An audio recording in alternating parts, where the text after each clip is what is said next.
News. This is KSL News Radio. Utah's news, traffic, and weather station. 9 o'clock at KSL News Radio. I'm Andy Farnsworth. KSL's top story this hour. Senator John Curtis says finding uranium stockpiles in Iran should be a priority. He tells CNN Vice President J.D. Vance could be right and it might be buried. If it's buried, I think it's going to be a little bit like the lost treasure where people forever are looking for it. And personally, I would like closure. So I'd like to know, and we may not get that, but it would be nice to have that closure and know exactly what happened to it. Curtis says he'll be asking questions about the uranium in Friday's congressional briefing. Another member of Utah's congressional delegation is defending President Trump's decision to bomb several of the key nuclear sites. He did this with zero American casualties, zero boots on the ground, and I believe made the world a safer place. And it's a long-term pathway to a more secure Middle East. Congressman Blake Moore addressed the strikes during one of his call-in town halls yesterday. He says he feels the president was well within his rights to order the strikes because he's the commander-in-chief and because this was not a declaration of war, meaning he did not need congressional approval. Our top national story this hour from ABC News. Texas is the latest state to order that the Ten Commandments be displayed in public schools. ABC's Jim Ryan is there and says legal challenges have been launched. The state legislature mandated that a poster or a framed copy of the biblical text at least 16 by 20 inches be displayed in a conspicuous place in every public school classroom. A coalition of parents and faith leaders has filed a federal lawsuit seeking to block the new Texas law. Just this week, a court struck down a similar statute in neighboring Louisiana. Utah had a similar bill, but instead a watered-down version of the bill allowing schools to teach the commandments as part of American history was passed. Your money at this moment, the Dow down 59 points to 43,029. Coming up, we still have slow spots all over the drive. Traffic and weather together is next. KSL News Time 9:02.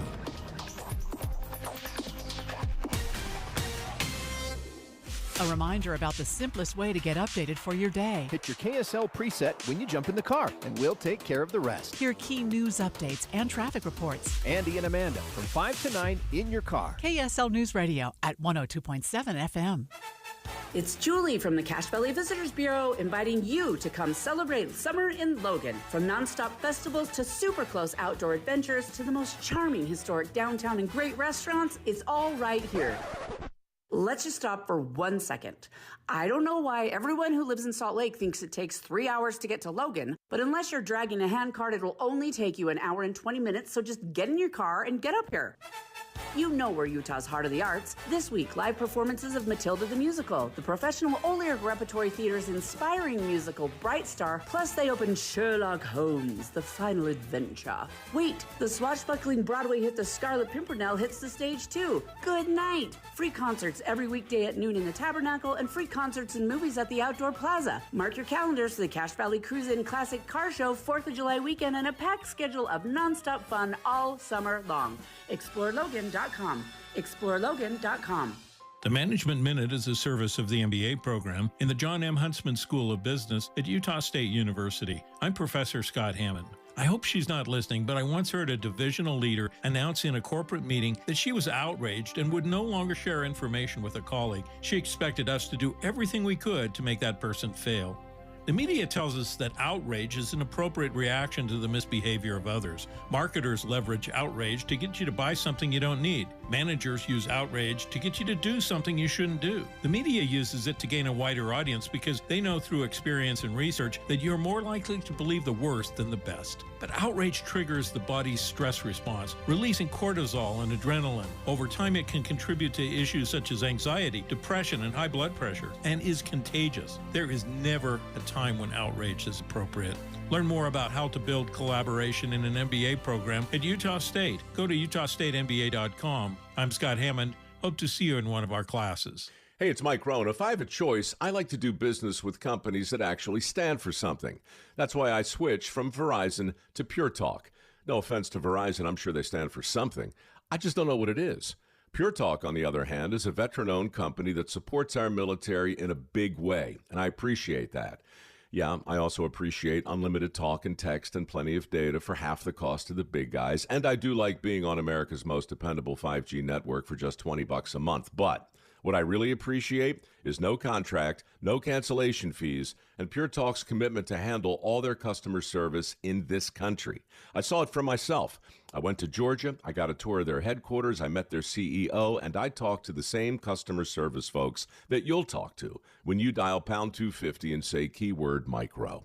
Switch today and save 50% off your first month when you dial pound 250 and say keyword micro. Pure Talk, a wireless company that actually stands for something. Traffic and weather together brought to you by Mountain America's Double Rewards credit card promotion. Here's Heather Kelly. We've got a disabled vehicle northbound I-15 just before the 33rd South exit in South Salt Lake. The disabled vehicle itself is in a center lane, but emergency crews are arriving on scene right now, and it looks like they're going to block the two right lanes next to that center lane, so everybody's having to move over to the left, and traffic is already backed up into Midvale. Now that they're blocking off two more lanes, it's going to back up even further. Then you have huge delays on I-215 heading east from I-15 over to the Highland Drive exit in Cottonwood Heights. That is due to lane restrictions, and we still have delays southbound I-15 from Layton into Kaysville. That's due to a crash blocking right lane and shoulder. Power up your space from Campson Electric, trusted, skilled, and ready for your next project. From lighting to full installs, we've got you covered. Visit CampsonElectric.com and let's get started today. Heather Kelly in the KSL Traffic Center. KSL weather today will be partly cloudy in the morning, highs in the mid-80s. It'll warm up the rest of the week with highs getting to high 90s. Right now, it's mostly cloudy and 70 degrees in Salt Lake City. I'm Andy Farnsworth from the KSL Common Spirit Health Studios. Listen online at kslnewsradio.com. We're Utah's news, traffic, and weather station. The all-new Inside Sources. Your inside access to the people and policies shaping Utah's future. Here are Greg Skordas and Holly Richardson on KSL News Radio. We have got a lot to cover today. There's a NATO summit in The Hague. We've got local elections we're going to cover. But let's start locally here, Holly, with a phenomena that I guess I had underappreciated, even having been an attorney and a criminal defense attorney for 43 years, and that's the road rage. The numbers and some of the things that we're learning about that are just astounding to me. What we're learning is that I guess I hadn't appreciated this, and I'm in court every day for people that are involved with road rage situations. When I see those, it's usually a sort of gestures that lead to one thing or another. Sometimes a gun is pointed. Sometimes there's a physical altercation. But Utah has recorded this year, 2025, 577 road rage-related crashes, which is almost what we had all of last year. We had 717 for the entire 2024. We've already got well over half of that right now, and I guess I just hadn't appreciated that at all. Yeah, it's crazy. And, I've put myself in the position of, do I get hot under the collar sometimes, or just recently, we were driving from Ogden to Utah County, and when you get onto the highway, you've got a little room before you have to merge left, right?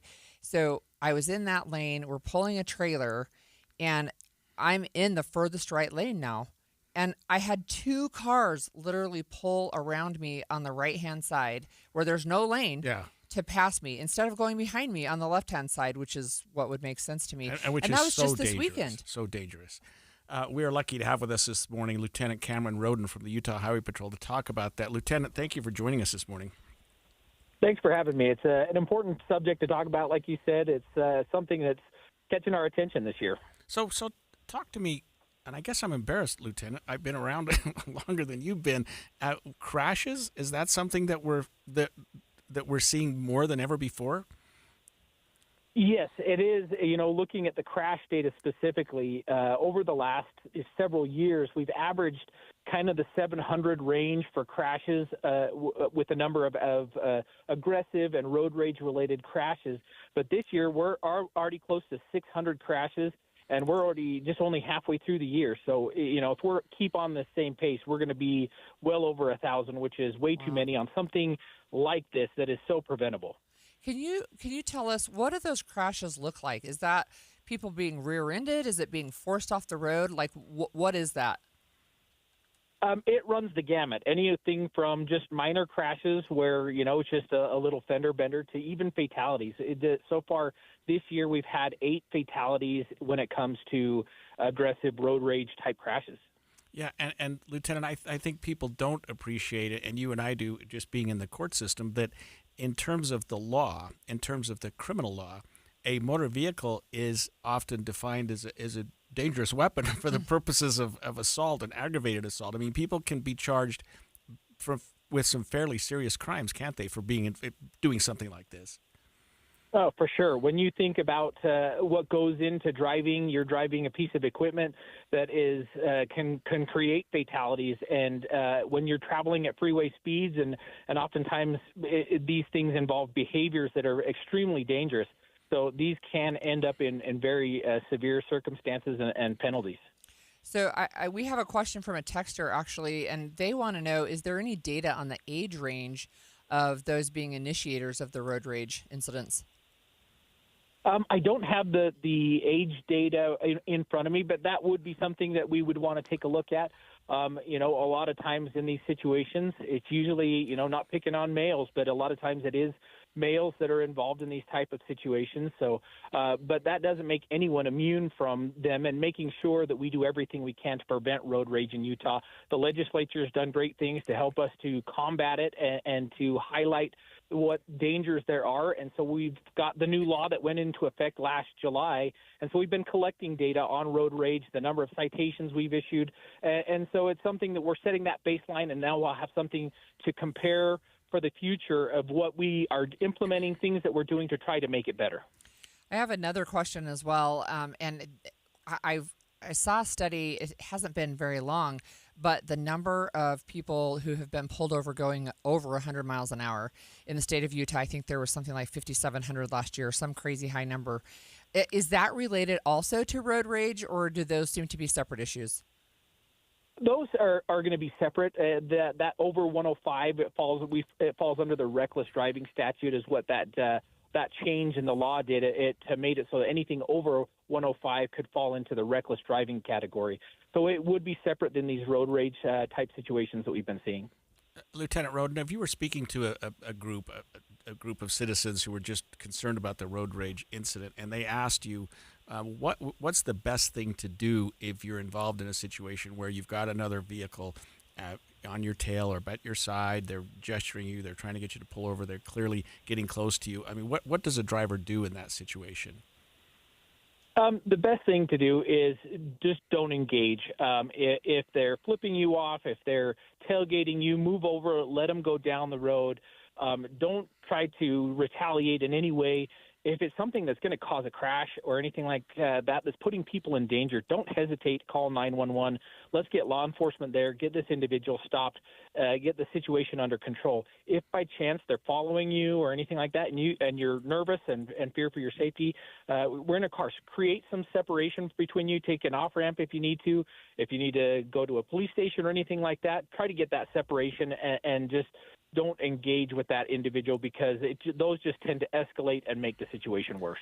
Yeah, and it also seems that, Lieutenant Roden, we've seen more homicides as a result of these road rage incidents. We have situations where people get out, the fight starts, and one party ends up getting killed. I mean, that's got to be a horrible thing for UHP and for your people to have to respond to when you're thinking about, a road rage incident that's bad, but then it gets to the ultimate bad. Oh, for sure. When these tend to escalate, emotions get high. You just never know what people are going through that are driving next to you and what kind of state they're in, if they're armed, if they're not. So a lot of times these situations start as something small, so small as a traffic violation, and someone gets offended, and they just go back and forth until people's emotions get so escalated that they do brandish a weapon, that they do get in a physical altercation. So, yeah, these things can get out of control fast.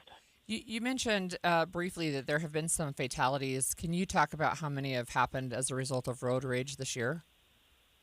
So far, just in 2025, we've had 8 fatalities when it comes to road rage that are contributed to aggressive driving and road rage. Wow. We're hearing some numbers that are just shocking me, Holly. Right. Lieutenant Roden, thank you for joining us. But, Holly, that is 577 crashes, 8 deaths as a result of road rage. I mean, and we're halfway through the year. And I do think it's somewhat related when you talked about the excessive speed. We have thousands of people that are traveling over 100 miles an hour. I mean, it's just wow. Anyway, slow down, people. This is the time of year. This is what the 100 deadliest days on in the middle. highway. We're in it. Not getting any better. We've been talking about the U.S. bombing of 3 of Iran's nuclear sites. Were they effective? President Trump is standing by his claim that they were, but other reports say not so much. Stay tuned.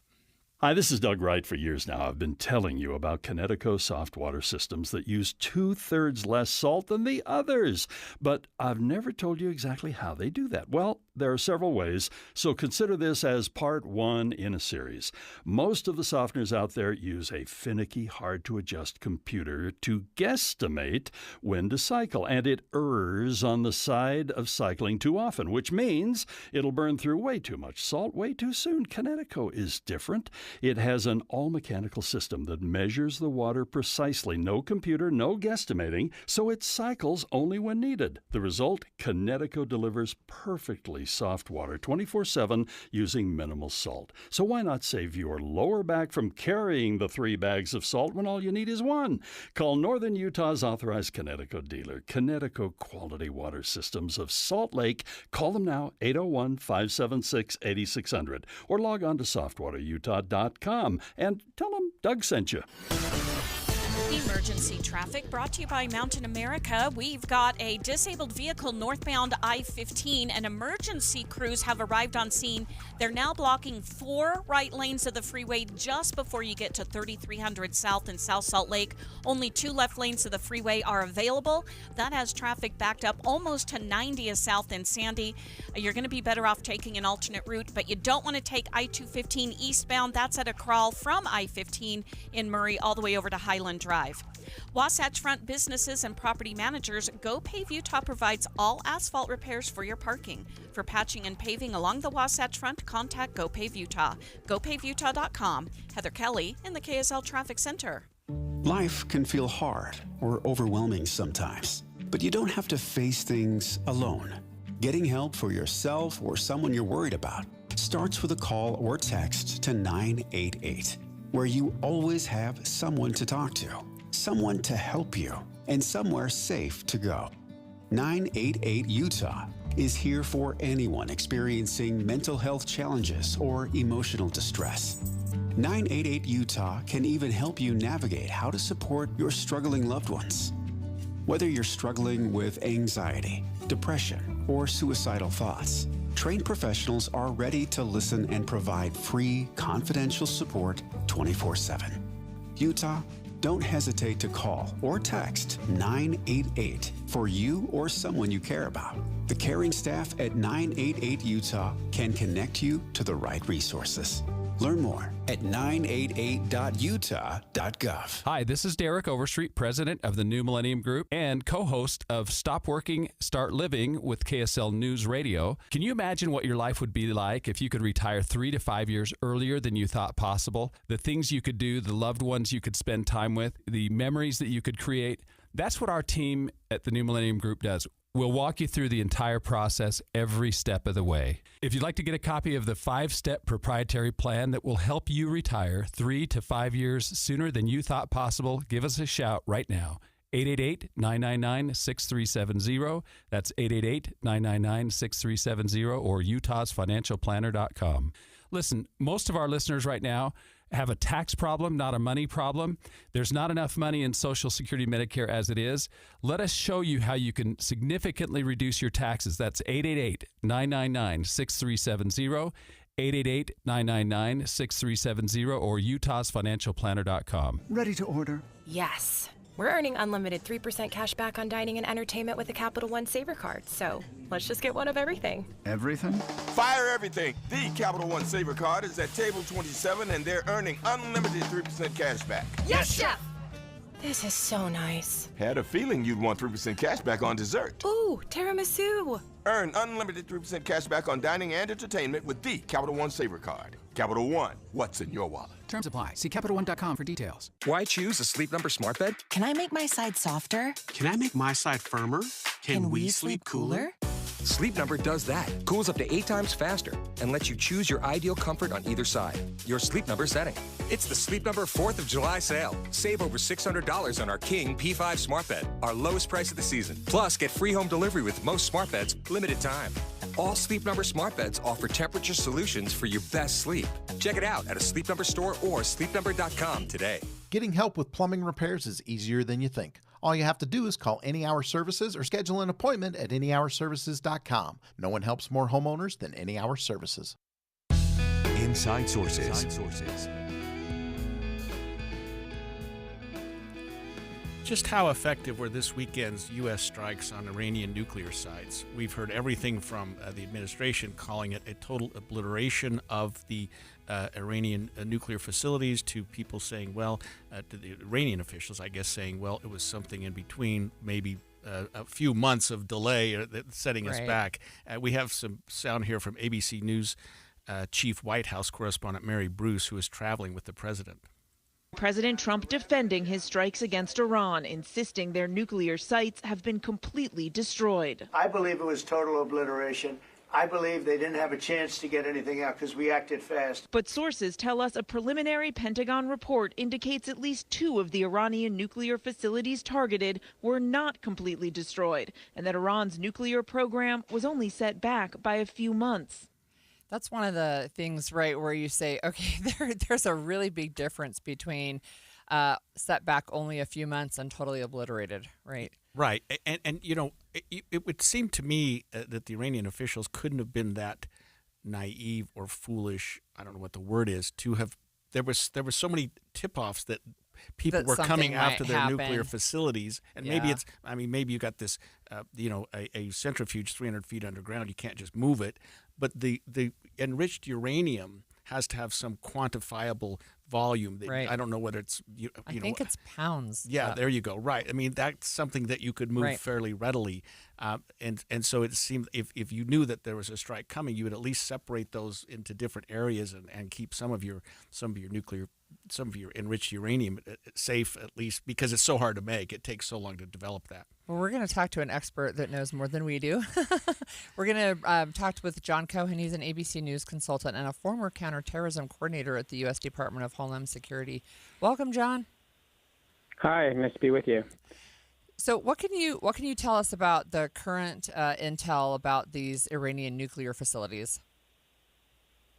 So prior to the attack, the U.S. government would have collected quite a bit of intelligence from, using overhead imaging from satellites, picking up intercepting communications between Iranian military and civilian leaders. They'll use human sources to try to pinpoint the exact location of the materials that they, the radiological materials that you guys were just talking about, and they'll put all of that into what they describe in the military as finding, fixing, and then destroying. So if they targeted the facilities, I suspect they probably had pretty good intelligence that the materials were there. After the military operation, they'll do what is known as a battle damage assessment, and they'll use those same sources of information in order to try to ascertain whether they were successful. Now, the best way to do a battle damage assessment is to actually have people go on the ground and inspect the facilities. That's not likely in this situation. So it's going to be a little bit tougher for the intel community and the military to rely on those other sources of information I described to get a definitive understanding. And you also raise another point. I mean, the amount of material that the Iranians were safeguarding and potentially moving is not huge. We're not talking about thousands and thousands of pounds. While protective measures are necessary to move that type of radiological material, it could be done relatively simply. So, again, they would be relying on intelligence to tell them whether that happened or not. And, John, it seems that the Israelis also had a fair amount of intelligence because prior to the time the U.S. Air Force hit these sites, the Israeli Air Force hit a lot of the same sites and seemed to have some pretty good intelligence as well. I guess it's safe to assume, and maybe not, that the two governments are sharing some of this information. Yeah, we work very close. The U.S. works very closely with the Israeli military and intelligence, as with other partners. And you do raise an interesting point in the sense that we do know from public reporting that the Israeli intelligence service, the Mossad, do have people and sources on the ground in Iran. So part of what they may be doing is waiting for those in-country assets to get to the sites and provide additional, more detailed information about the actual damage that they see. But no, when it comes to Iran, the U.S. and Israelis and the Saudis and others work very, very closely, sharing intelligence and other information. So what ongoing threats are out there now because of this conflict? Yeah, I mean, there have been concerns amongst security and law enforcement and intelligence officials in the U.S. about what Iran would do if a conflict with the U.S. escalated. Back in the 2011-2012 timeframe, I actually led an effort at DHS to develop what we called the Iran playbook. And what we looked at is what would be the threats in the domestic environment with a conflict, and it holds true today. I mean, it's been updated, but what we found then holds true today. And what we were concerned most about is that Iran would not try to engage in direct military operations against the United States because they lose in a war with the U.S. So they're going to try to avoid that. What they would be likely to do is conduct cyber attacks against U.S. government or information systems or the information systems of critical infrastructure companies like water companies. And in fact, we have seen Iran conducting cyber attacks against wastewater management and water, drinking water facilities in the past. Concerns about operatives from Iranian intelligence or military services or operatives from one of the proxy terrorist groups that they work with, Hezbollah, Hamas, the Houthis, would find their way into the U.S. We know Iran has a pretty significant presence down south in Latin America and in Canada. So we would be concerned about an operative entering the U.S. and conducting some type of attack.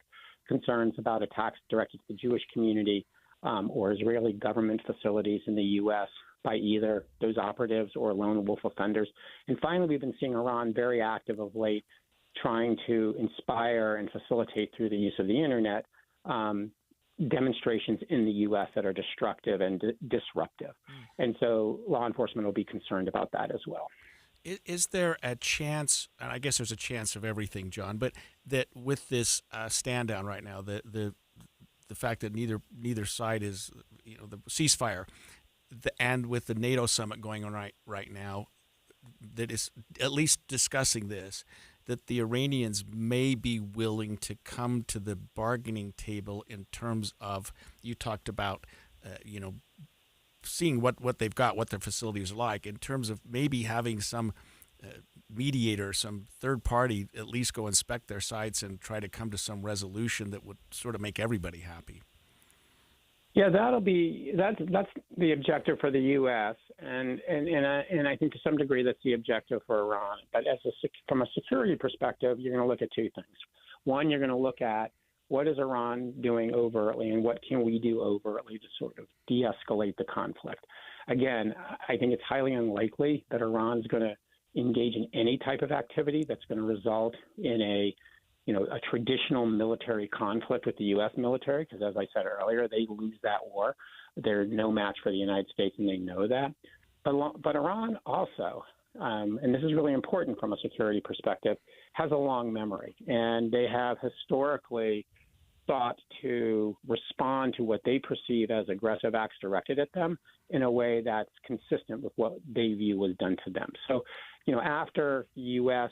conducted the lethal operation against the Iranian general Soleimani, we did pick up intelligence that they sought to assassinate government officials from the first Trump administration. And actually, over the past several years, the FBI has disrupted multiple plots by Iran to do that. So, you hope for the best, but you plan for the worst. And I am sure that law enforcement and intelligence officials, want to be hopeful that we'll see a de-escalation through diplomacy and through the efforts of the administration.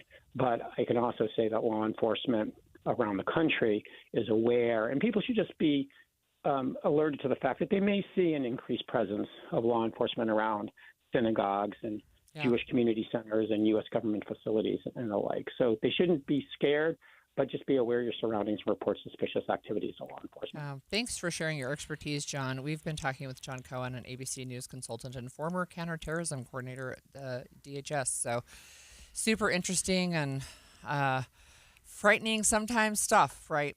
So we have one big, beautiful bill we keep talking about over and over and over. There's some dangers lurking in that bill, however, and our next guest says if Congress doesn't address them, voters in the economy might never forgive them. Stay tuned. 9:30 at KSL News Radio. I'm Andy Farnsworth. KSL's top story this hour, Utah road safety officials say they're very worried about the number of road rage crashes we're seeing this year. Jason Metman with the Utah Highway Safety Office tells KSL in all of last year we had just over 715 road rage crashes in the state. But this year? We're only halfway through 2025, and we're at over 575 crashes. So we're on track to exceed our total crash numbers from last year, and it's just unacceptable. 8 people have died in road rage-related crashes in Utah this year.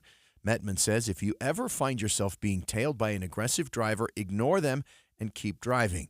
But if they don't back off, call 911 and drive to a police station or public place. A Draper man is dead after he was hit by a semi-truck while checking his engine on the side of I-15 near Beaver. Utah Highway Patrol says 29-year-old Joseph Hansen was on the right shoulder of the road when he was hit. The driver reportedly tried to swerve out of the way. The investigation is ongoing. Our top national story this hour from ABC News. Some lawmakers are not happy with President Trump's decision to strike Iran's nuclear sites over the weekend and think Congress should have been in the conversation. ABC's Jay O'Brien covers Capitol Hill. The Constitution gives power to Congress to officially vote to declare war. But also the Constitution makes the president the commander-in-chief. And so when a president takes a kind of unilateral military action without Congress voting to declare war, like the president did when he struck those Iranian nuclear facilities, that is what creates a debate about war powers. All members of the House will have a briefing on the situation Friday. Your money at this moment, the Dow down this morning 90 points to 42,998. Coming up, we've got emergency traffic to update you on. Traffic and weather together is next. KSL News Time, 9:32. The sources where we get our news matters. When you listen to Utah's Morning News, we want you to feel the stories are important to you and trustworthy. This is Amanda Dixon. And I'm Andy Farnsworth. Join us weekday mornings on KSL News Radio. Hi, I'm Dr. Matthew Wappett, Executive Director of the Institute for Disability Research Policy and Practice, or the IDRPP, at Utah State University. Did you know that 1 in 4 Utahns have a disability? Think about that. Your neighbor, your colleagues, your family. At some point, disability affects everyone. The USU IDRPP is on the front lines, driving change right here in Utah and across the nation for people with disabilities. For over 50 years, IDRPP has been Utah's University Center for Excellence in Developmental Disabilities, generating vital research that shapes effective policies and delivers real-world solutions. From groundbreaking research to evidence-based training, the IDRPP empowers individuals with disabilities, their families, and the professionals who support them. We're making our communities more accessible and welcoming for everyone. Find out more at idrpp.usu.edu. Looking for reliable home services you can actually count on? I've got just the team for you. Mountain Home Services. They've been serving Utah since 1954 with honest, upfront pricing and zero hidden fees. Plus, they back every job with a 100% satisfaction guarantee. With summer heating up, now's the time to get your AC in shape. Mountain Home Services delivers fast, expert air conditioning service to keep your home cool and comfortable. And don't forget, they also handle electrical and plumbing work with the same trusted care. And here's the best part. KSL listeners get exclusive limited-time specials, but you have to call and ask. These deals won't last, so don't miss your chance to save. Call 801-543-2222 today and tell them KSL sent you. That's 801-543-2222 or visit mountainhomeservices.com. Get the service you need and the deal you deserve. I'm still going for it, even with higher stroke risk from atrial fibrillation and a regular heartbeat not caused by a heart valve problem. Over a 3-year study, Eliquis apixaban tablets reduced stroke risk better than warfarin, and over 97% of Eliquis patients did not experience a stroke. A first stroke occurred in 2.9% of warfarin patients versus 2.3% of Eliquis patients. Don't stop taking prescription Eliquis without asking your doctor. It may increase your stroke risk. Eliquis can cause serious and in rare cases fatal bleeding. Don't take Eliquis if you have an artificial heart valve, abnormal bleeding, or antiphospholipid syndrome. While taking, you may bruise more easily or take longer for bleeding to stop. A spinal injection while on Eliquis increases risk of blood clots, which may cause paralysis, the inability to move. Get medical help right away for unexpected bleeding, unusual bruising, or tingling, numbness, or muscle weakness. Medications such as aspirin products, NSAIDs, SSRIs, SNRIs, and blood thinners may increase bleeding risk. Tell your doctor about all planned medical or dental procedures. Learn more at Eliquis.com or call 1-855-ELIQUIS. Emergency traffic on KSL News Radio brought to you by Mountain America's Double Rewards credit card promotion. Here's the update with Heather Kelly. We've got 6 miles of stop-and-go traffic northbound I-15 leaving Sandy all the way up to the 33rd South exit in South Salt Lake. This is due to a disabled vehicle. They had been blocking 4 right lanes of the freeway. Now they've got it moved over. Just 1 right lane and shoulder are now blocked. A lot of people are trying to take I-215 east as their alternate. Unfortunately, you've got lane restrictions on I-215 right before the Highland Drive exit, and that has traffic backed up to the I-15 South interchange and onto that transition ramp that starts about 90th South heading north over to I-215. And then you've got delays still trying to get into Weber Canyon on I-84. Fuel your summer adventures with Doug Smith Jeep, proudly serving American and Spanish Fork. Find deals on 2025 models during the Employee Pricing Plus sales event through June 30th. No one knows Jeep like Doug. Heather Kelly in the KSL Traffic Center. KSL weather today, partly cloudy in the morning, highs in the mid-80s. It'll be in the 90s, mid-90s through the rest of the week and the weekend. Right now, partly cloudy and 72 degrees. I'm Andy Farnsworth from the KSL Common Spirit Health Studios. Listen online at kslnewsradio.com. We're Utah's news, traffic, and weather station. The all-new Inside Sources. Inside Sources. Your inside access to the people and policies shaping Utah's future. Here are Greg Skordas and Holly Richardson on KSL News Radio. So we've been talking quite a bit about the One Big Beautiful Bill. It's over on the Senate side right now, facing a July 4th semi-soft deadline and undergoing changes as we speak. But there are dangers in this bill, especially when it comes to the risk of inflation and ongoing price hikes. So we are joined with on the line today with Scott Hodge. He's the president emeritus of the Tax Foundation and a tax fellow with Arnold Ventures. Welcome, Scott. Great to be with you. Thank you for having me. Yeah, it's our pleasure. So you wrote an article in the Washington Examiner, and the headline is just "A Debt Finance Tax Bill Risks Fueling Inflation and the National Debt." And I was struck by a line in your first paragraph that voters in the economy might never forgive them. Can you talk about what some of these risks are? Yeah, we've seen this play before in some respects. Remember when Democrats passed their big bailout for the economy during COVID, really generated a lot of inflation, and a lot of Democrats live to regret that in many respects. Well, we're kind of living with that now. Far too much of the tax bill that's now going through the House and Senate are really spending programs for the tax code.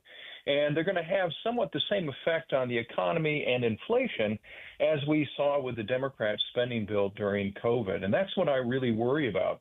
And especially when you add those influences on top of the influence of tariffs on inflation, and I think you've got a really bad combination there that could do lasting damage to the economy.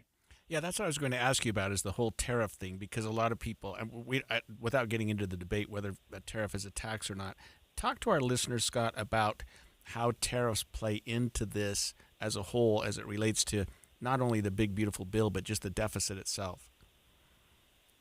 Well, right now it's sort of indeterminate on how much revenues are going to really be generated by the tariffs, because the administration has been sort of on again, off again with the tariffs, kind of playing footsie with our foreign trade partners. And so it's really hard to know on a long-term basis how much revenue is going to be generated. But we're already beginning to see some of the effects of these tariffs in certain types of prices. In fact, there's an article in the paper this morning here, either in the Washington Post or Wall Street Journal, about how toy manufacturers are already beginning to raise prices because so many of the toys that we buy for kids in the holidays and are made abroad. And so those are going to face pretty stiff tariffs coming from places like China, Vietnam, and elsewhere. And that's going to raise the prices of those goods, which get passed along to consumers. And ultimately, we may see those kind of things ripple throughout the economy. And so at the same time that tariffs might raise revenues for the government, they will actually dampen economic growth, which could then in turn reduce the amount of revenues that they actually generate because of the slower economy. So it's a push and pull. And you have to be careful with these kind of policies because there are many layers of impact that they can have on the economy. Yeah. One of the things that you write about, you say that not all tax cuts are pro-growth. So what are we looking at in this bill? I mean, it sounds like there are maybe some good things, but maybe some less good things. Yeah, with anything, any piece of legislation that is this large and this complex, it's hard to say one way or the other whether it's good or bad. There are certainly some very, very good elements, especially in the Senate bill, which provides for full expensing, which business can write off the cost of their capital investments, whether it's new machinery, new tools, new delivery trucks, all of those things can be written off. That's an extremely pro-growth measure, and they make that measure permanent, which means it'll have lasting impact on economic growth. And so when you see some of the modeling that some independent groups, such as the Tax Foundation and others have done, it shows that those measures are really, really stimulative for long-term economic growth and really drive the pro-growth elements of the entire bill. On the other hand, you have a lot of things that are kind of drag on the economy, or they're really just kind of tax subsidies. And some of those are the president's, preferred elements, like this no tax on tips or the no tax on overtime or the auto loan interest deduction. All of those things are really subsidies that do little for economic growth. And if we could get rid of those, we could have a mostly pro-growth bill, which would actually have a smaller impact on raising the deficit. And that's another element of this that we are not talking about, is the full deficit impact of both the House and the Senate bills. The House bill would raise deficits by some $3.8 trillion. The Senate bill would raise deficits by over $4 trillion. And so we're talking about just an incredible increase in the nation's debt. And you have to wonder, how do you trade that off for higher economic growth? And that's a pretty tough trade-off, higher debt for these pro-growth elements. And I think if we can only scale back the size of this and stick to the pro-growth elements, that would be a win. So, Scott, if you were invited to the Senate floor between now and July 4th for some reason, and they said, hey, help us out here, what is your, I know this, you probably can't answer this in a minute or less, but what would be one of your overriding suggestions to them as they produce this bill, as they get it moving down the floor? Yeah. Pare this bill down to the minimum and the most pro-growth elements. And that is fully extending the Tax Cuts and Jobs Act that was passed in 2017, adding along some of these pro-growth elements like the full expensing for capital investment and some of the lower taxes on business investment. Those are all pro-growth. Get rid of all of the pork barrel spending in the tax code, and all of these add-ons add more spending cuts to bring down the deficit costs. And that would be a pretty good package that I think most Americans could agree with. Thank you for joining us, Scott. We've been speaking with Scott Hodge. He's the president emeritus of the Tax Foundation and a tax fellow with Arnold Ventures. And this big, beautiful bill is, I think, it just has so many. But he did have some fairly straightforward solutions. I mean, right or wrong. I mean, he cut to the chase. He wasn't dancing around that last question. Right. I mean, he pointed out that there's pork barrel spending in this bill. We already know that there's some land issues we've been talking about, energy, AI. Like, there's just a lot of stuff. And coming up, we don't know what it's going to look like when it hits July 4th. Yeah, that's right. Coming up after the break, we're going to go to New York for something that Holly and I have been following pretty closely that maybe some of you haven't, and that was the New York mayoral primary last night. Stay with us. I am down 50 pounds in 11 weeks, and this program works. The pounds melt off. It's amazing. I let go of 50 pounds. It felt unreal. I was so proud of myself. Get in the best shape of your life with SOTA Weight Loss. Just 3 weeks in, and pounds are dropping off very quickly. I am down 26 pounds in 3 weeks. Summer is right around the corner. Your summer body starts right here because SOTA's summer savings are on. Every single day, SOTA Weight Loss is helping people let go of the weight without drugs, without hunger, and the weight stays off. I tried other things, came to SOTA, just amazing. I started on SOTA 8 months ago, and I have released 80 pounds now. Summer savings, stunning results, only at SOTA Weight Loss. Get started now at SOTAweightloss.com. That's SOTA weightloss.com. SOTA is, say it with me, state of the art.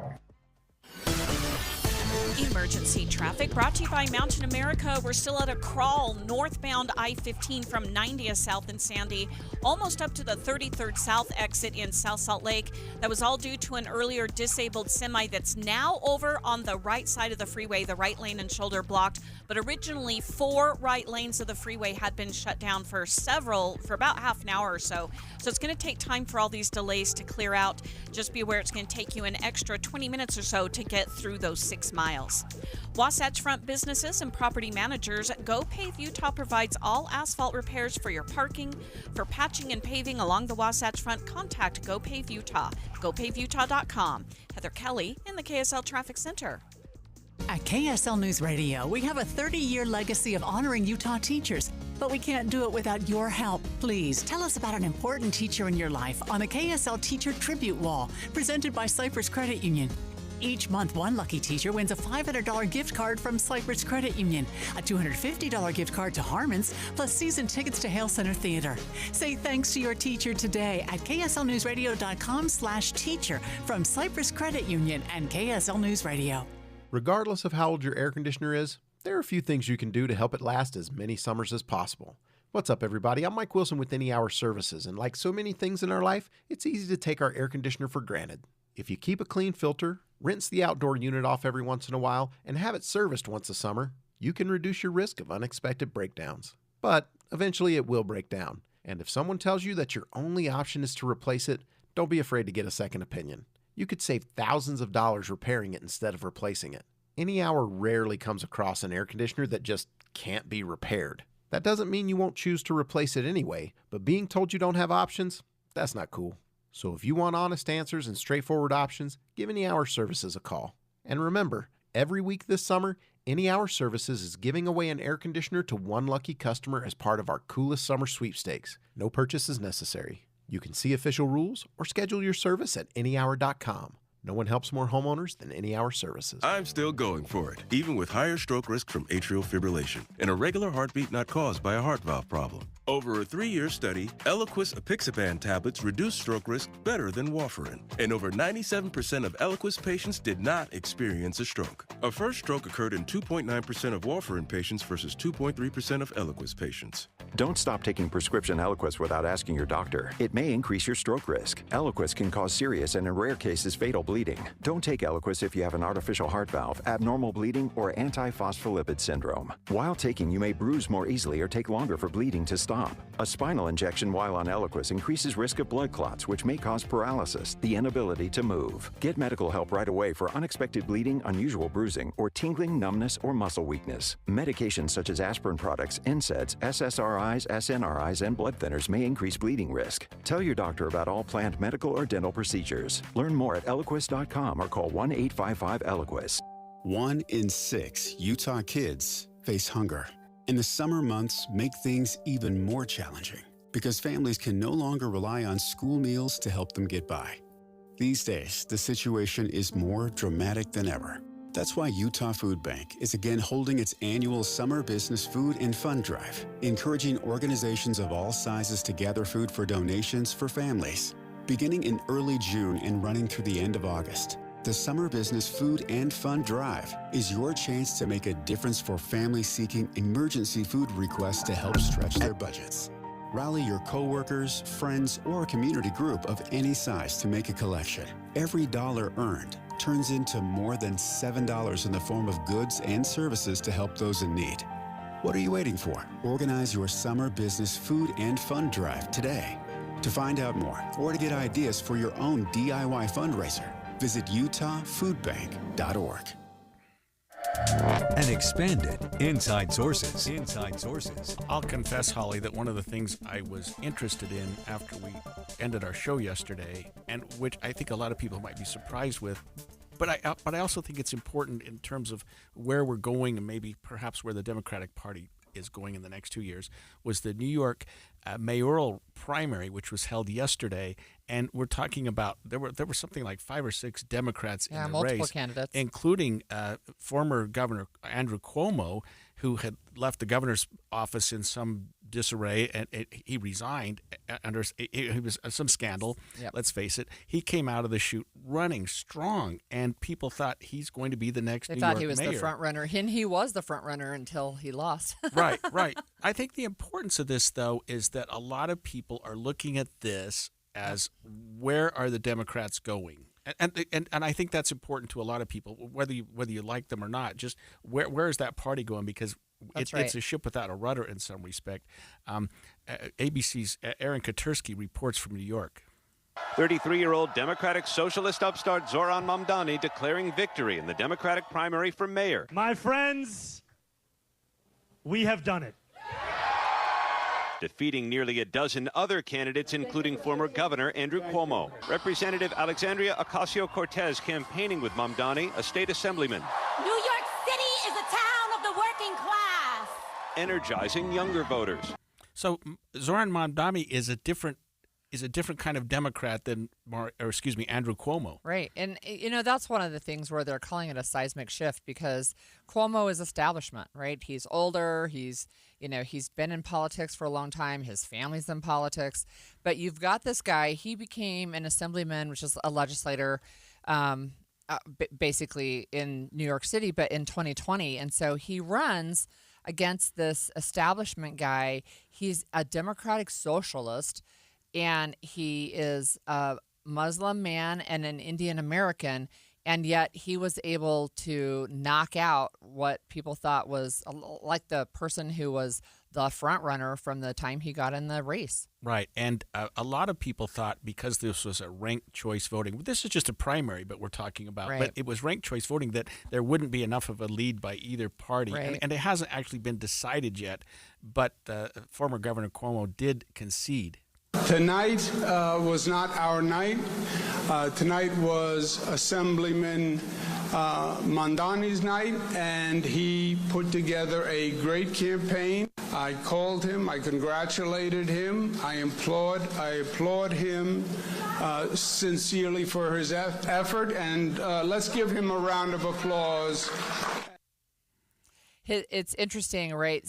So you did mention that there's ranked choice voting. So this election will actually go until November, because they'll have a chance to vote for the people who are at the top of the ticket. But Cuomo has not ruled out that he will be back on the ballot as an independent. So in Utah, you can't do that. You can't lose a race and then say, okay, I'm going to declare that I'm going to run in a different party. But there you can. I don't know if you know the answer to this, but I had heard that the current mayor, who's complete scandal right now, is running as an independent. Yeah, I had heard that as well. So again, this race will not play out completely until we get to November. But this young guy, Zoran Mamdani, is in a really, really good position going into the general. ABC's Phil Tate is outside City Hall. He spoke about why Mamdani may have resonated with voters. The 33-year-old Democratic Socialist in recent months touted a message on the campaign trail, pushing an agenda for free buses, health care, and even more affordable housing, which gained traction with voters. But as Mamdani rose in the polls, it was clear he was a competitor for the former governor who looked to make a political comeback but fell short.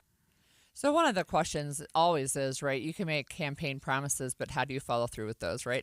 Every single person who's ever won a race knows you better not promise what you can't deliver. So we'll see. Can he deliver free buses and health care and more affordable housing in New York City? I don't know. Right. I mean, free buses, healthcare, and affordable housing have to come from the top. I mean, he's got to get the governor on board. He's got to get the legislature on board, and I don't think you can. Well, New York City can be. I mean, its own island. It's got a ton of tax revenue, of course. Yeah. So, I mean, let me ask you this: should Democrats take some solace in this, some optimism, because we've always considered, at least I have, that the way to the future for Democrats is going to be to get a more moderate, more centrist candidate, because let's face it, the current Republican Party is fairly far right and the current Democratic Party is pretty far left, and you would think there's this huge group in the middle.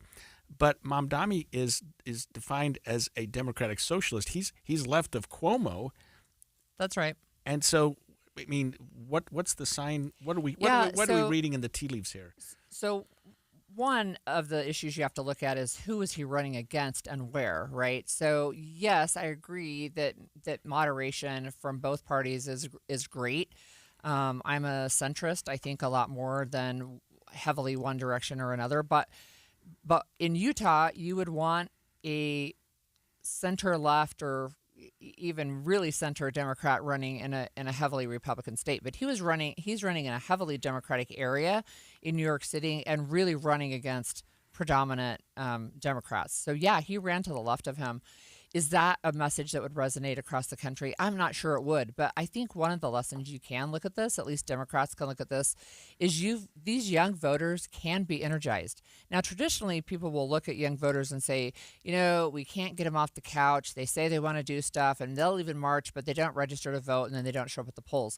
I think you can see clearly that this was not the case in New York City, that they did show up at the polls, and they showed up in really big numbers. And Mamdani is kind of came out of nowhere. I mean, 33-year-old, city's first Muslim and Indian American mayor, and Cuomo came out of the chute. I think he was by far the front runner, which I don't necessarily understand given the way that he left the governor's office. It wasn't just the two of them. Money and influence. Yeah, okay. There were others in the race, but it seemed like over the last couple of weeks, Holly, we were talking about a two-person race. And of course, this is just the primary. There's people that may be running as independents. There's certainly a Republican candidate. We'll know a lot more later. But yeah, keep in mind that name, Mamdani. He's somebody that we hadn't heard before, a name that I hadn't even considered until just a couple of days ago when I started hearing sort of the buzz about the primary coming up. He was climbing in the polls, right? Right, Zoran Mamdani. You're right. Yeah, he was climbing in the polls, and they had a debate, and there were a couple of candidates. So there was a candidate who was a lot lower down in the polling, who actually started going after Cuomo. It became let's make sure he's not the guy that wins. And so he was bringing up several of the controversies and the scandals. And Cuomo started going after Mamdani's young age because he's only 33, as you mentioned. And his response was, "You're right. I don't have a lot of the same experience you do. I have never been accused of sexually, impropriety. I've never been, accused of fraud." It's like, oh, yeah. Ouch. Yeah, I've never had to resign my position in office. That's right. And perhaps this ranked choice voting had something to do with that, now that you're talking about that, in that, let's say there's 4 or 5 candidates, and all but one of them are running as an anti-Cuomo, so that he comes out near the bottom of the ranked choice voting.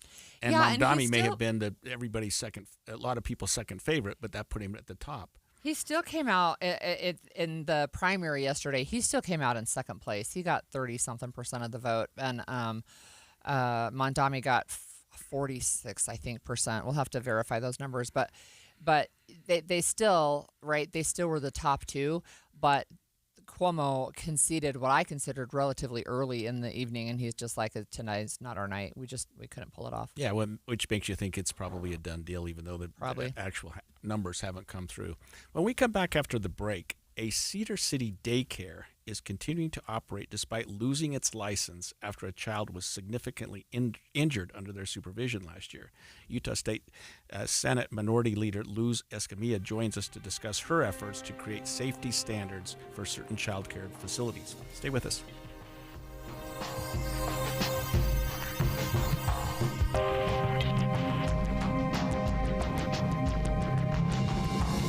KSL FM Midvale. KSL Salt Lake City. From the KSL Common Spirit Health Studios, this is KSL News Radio.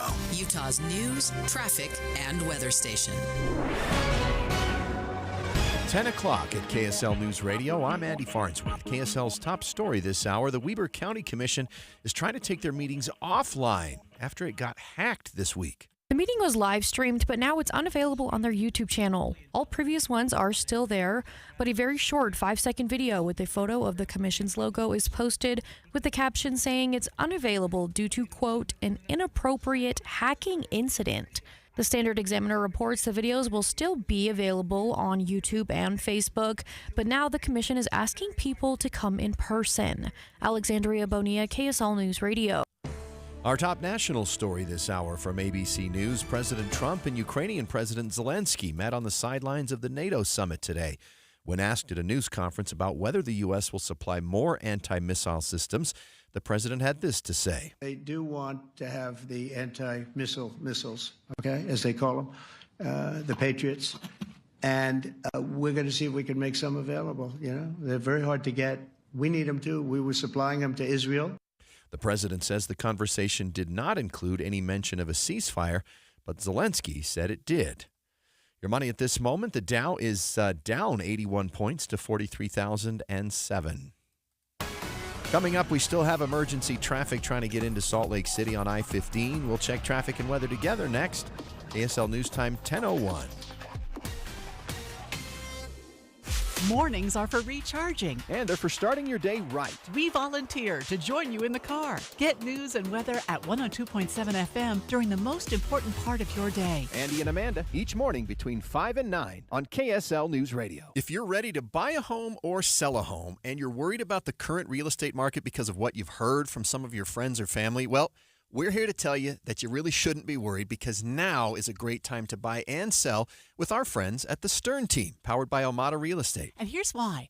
Buyers have more options due to increased inventory, which gives them the power to negotiate for repairs, interest rate buy-downs, and closing cost assistance. While at the same time, sellers are still getting top dollar for their homes, with home values that are higher today than ever before.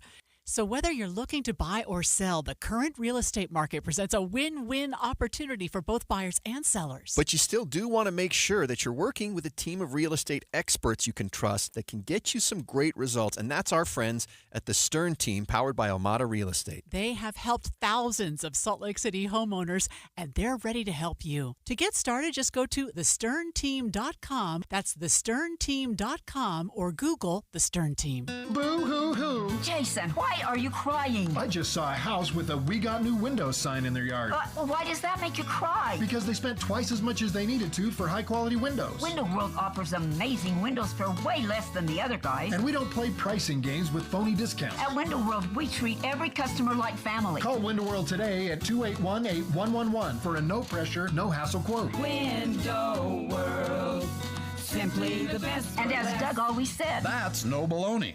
Hey, summer's here, and only getting hotter. Better save now on a new day and night heat pump and air conditioning system. Keep cool with a new day and night heat pump and air conditioning system surpassing the new federal standards. It's easy, eco-friendly, and affordable. For example, select a low-interest financing plan on approved systems and combine that with tax credits of up to $2,000. Go to dayandnightcomfort.com for a day and night elite dealer near you. The difference is day and night. Hey, it's Mike Rohn. If I have a choice, I like to do business with companies that actually stand for something. That's why I switched from Verizon to Pure Talk. No offense to Verizon, I'm sure they stand for something. I just don't know what it is. Pure Talk, on the other hand, is a veteran-owned company that supports our military in a big way, and I appreciate that.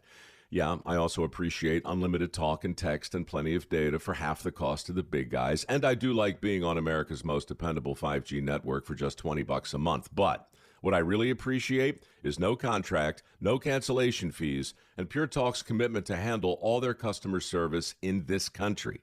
I saw it for myself. I went to Georgia, I got a tour of their headquarters, I met their CEO, and I talked to the same customer service folks that you'll talk to when you dial pound 250 and say keyword Mike Rowe. Switch today and save 50% off your first month when you dial pound 250 and say keyword Mike Rowe. Pure Talk, a wireless company that actually stands for something. Emergency traffic on KSL News Radio, brought to you by Mountain America's Double Rewards credit card promotion. Heather, any good news? No, not really. This is northbound I-15 from 114th South in Draper all the way to 33rd South in South Salt Lake. You're going to have stop-and-go traffic.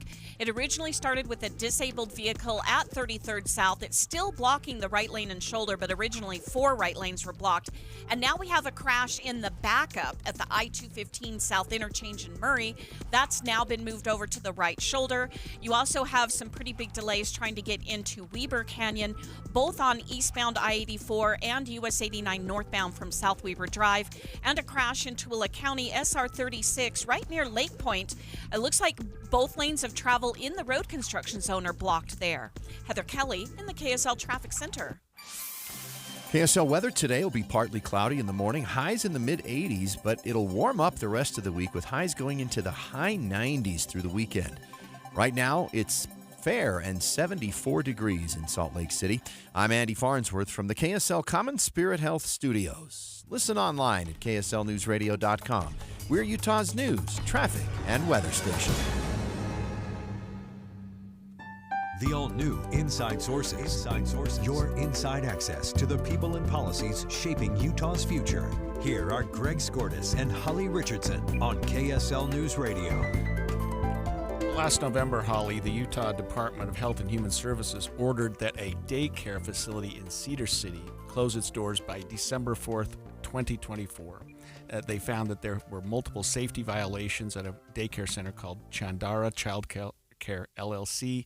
They revoked the daycare's license, citing critical failures in supervision, compliance with state regulations. But according to a report that we're seeing from Fox 13, that facility is still in operation. They're still in operation. And, you know, one of the things that the Utah legislature talks about often, and families do as well, is we've got a child care crisis in this state.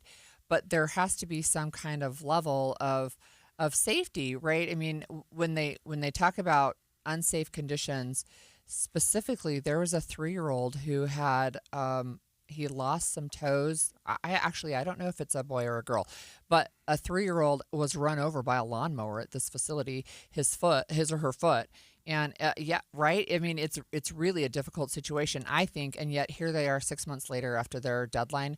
They're still open. And the Senate Minority Leader, Senator Luz Escamilla, has had a bill during the last session, and she's on the phone with us right now to talk about this daycare staying open and what we can look forward to. Thanks for joining us, Senator Escamilla. It's always a pleasure. Holly, thank you so much, Greg. Congratulations on the show, by the way. Thank you. So excited to be in your show this morning. Thanks. It's our pleasure. It's kind of a sad topic, but do you want to talk to us about the bill that you were trying to run this last legislative session? Correct. Thank you so much. So SB 221 this last session was trying to close that gap on the facilities where there's smaller number of kids, a small number of kiddos, and this idea, you were right. We do have a childcare crisis, and I've been working, Holly, on this issue for years, trying to make sure there's access. But you cannot jeopardize, safety for kiddos and, public and health safety for the children. And in this case, what happened with a specific, childcare facility or center, which is in the home that they were taking care of to 15 kiddos, those were regulated. The moment this incident takes place and they get suspended and revoke that license, what they did is just went into taking care of less number of kids, and then they can operate with no issue, no way of, they don't even have to register or announce it. And that's what this gap in the law is places where they're taking care of children, so up to 10 children. Wow. Then they don't have to register. They don't have to take a CPR training. They don't have to do anything. They don't even have to say that they're taking care of children. And by the way, charging and having a monetary transaction. These are basically businesses. So a lot of the argument and the pushback is, what if my mother-in-law or my mom is taking care of grandkids? That's not what we're talking about here. Right. These are non-related children. So if they're related, you don't need anything. It's unrelated kiddos where you are actually announcing or, on Facebook, or you have advertisement that you're a child care facility or, that you're providing child care services. Right now in the state of Utah, we estimate between 1,500 and 3,000 of them operating with not even the most minimum piece like registering, having a criminal background check, Holly and Craig. Right now, individuals are taking care of kids with no criminal background checks.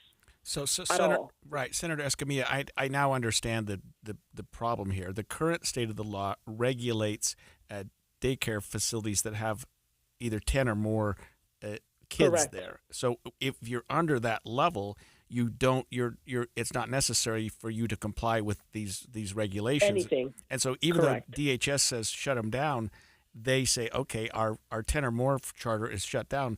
But we just went from licensed to unlicensed. Yeah, we go and to unregulated. unlicensed. Is that exactly Correct. what happened here? That's exactly the case. And in this, so we were even trying to close the gap that even if you if you get shut down because of that incident like this one or other type of incidents, that at a minimum, those individuals should not be able to operate even if they go to a lower number, regardless, until that at least they can, give them a 1-year gap or, just to stop and reflect and change or whatever they have to do. So this is concerning.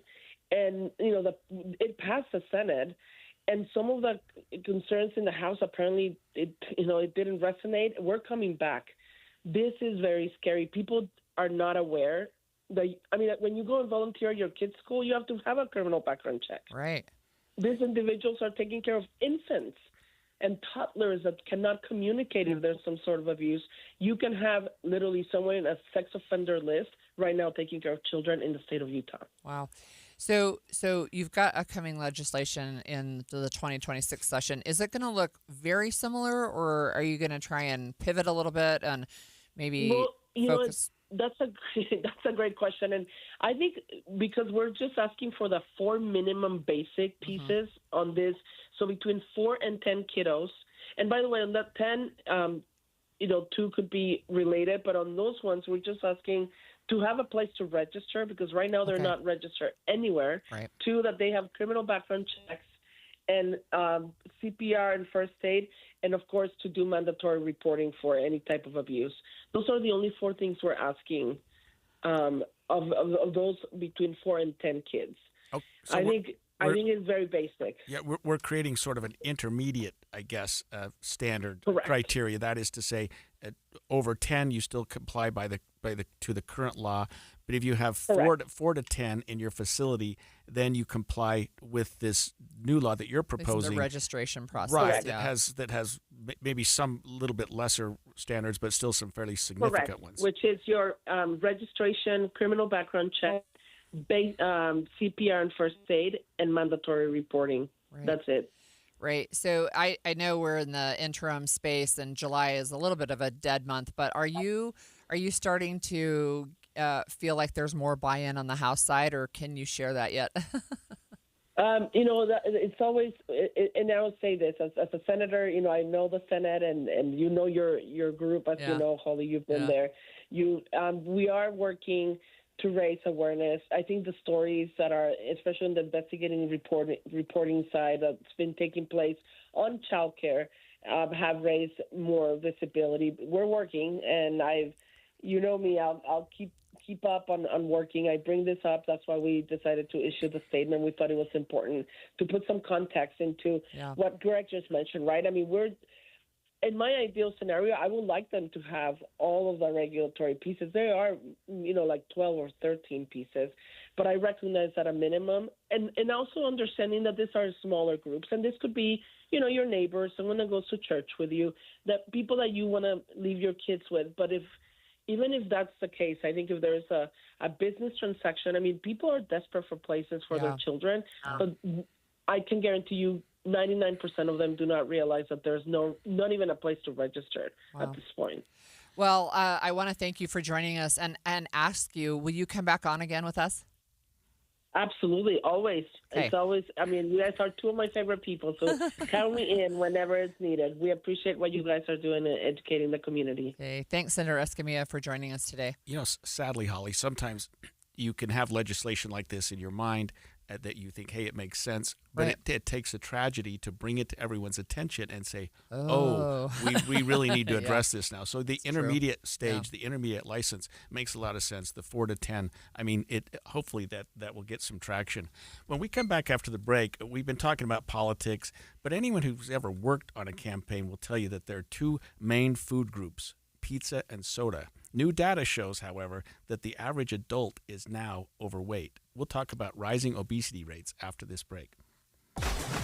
Be advised, this is your opportunity to save up to 40 to 80% on a hot tub or swim spa. This weekend only, Friday through Sunday, Mountain America Expo Center, Sandy. Be advised, this is your opportunity to save up to 40 to 80% on a hot tub or swim spa. This weekend only, Friday through Sunday, Mountain America Expo Center, Sandy.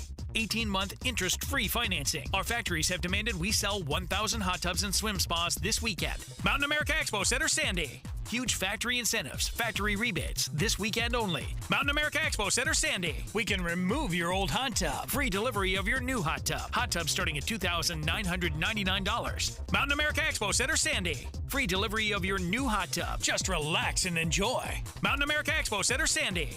Friday, 2 p.m. to 8 p.m. Saturday, 10 a.m. to 8 p.m. Sunday, 10 a.m. to 6 p.m. Free admission, free parking, free delivery. Mountain America Expo Center, Sandy. Call 833-SPA-SALE or visit hottubandswimspasale.com.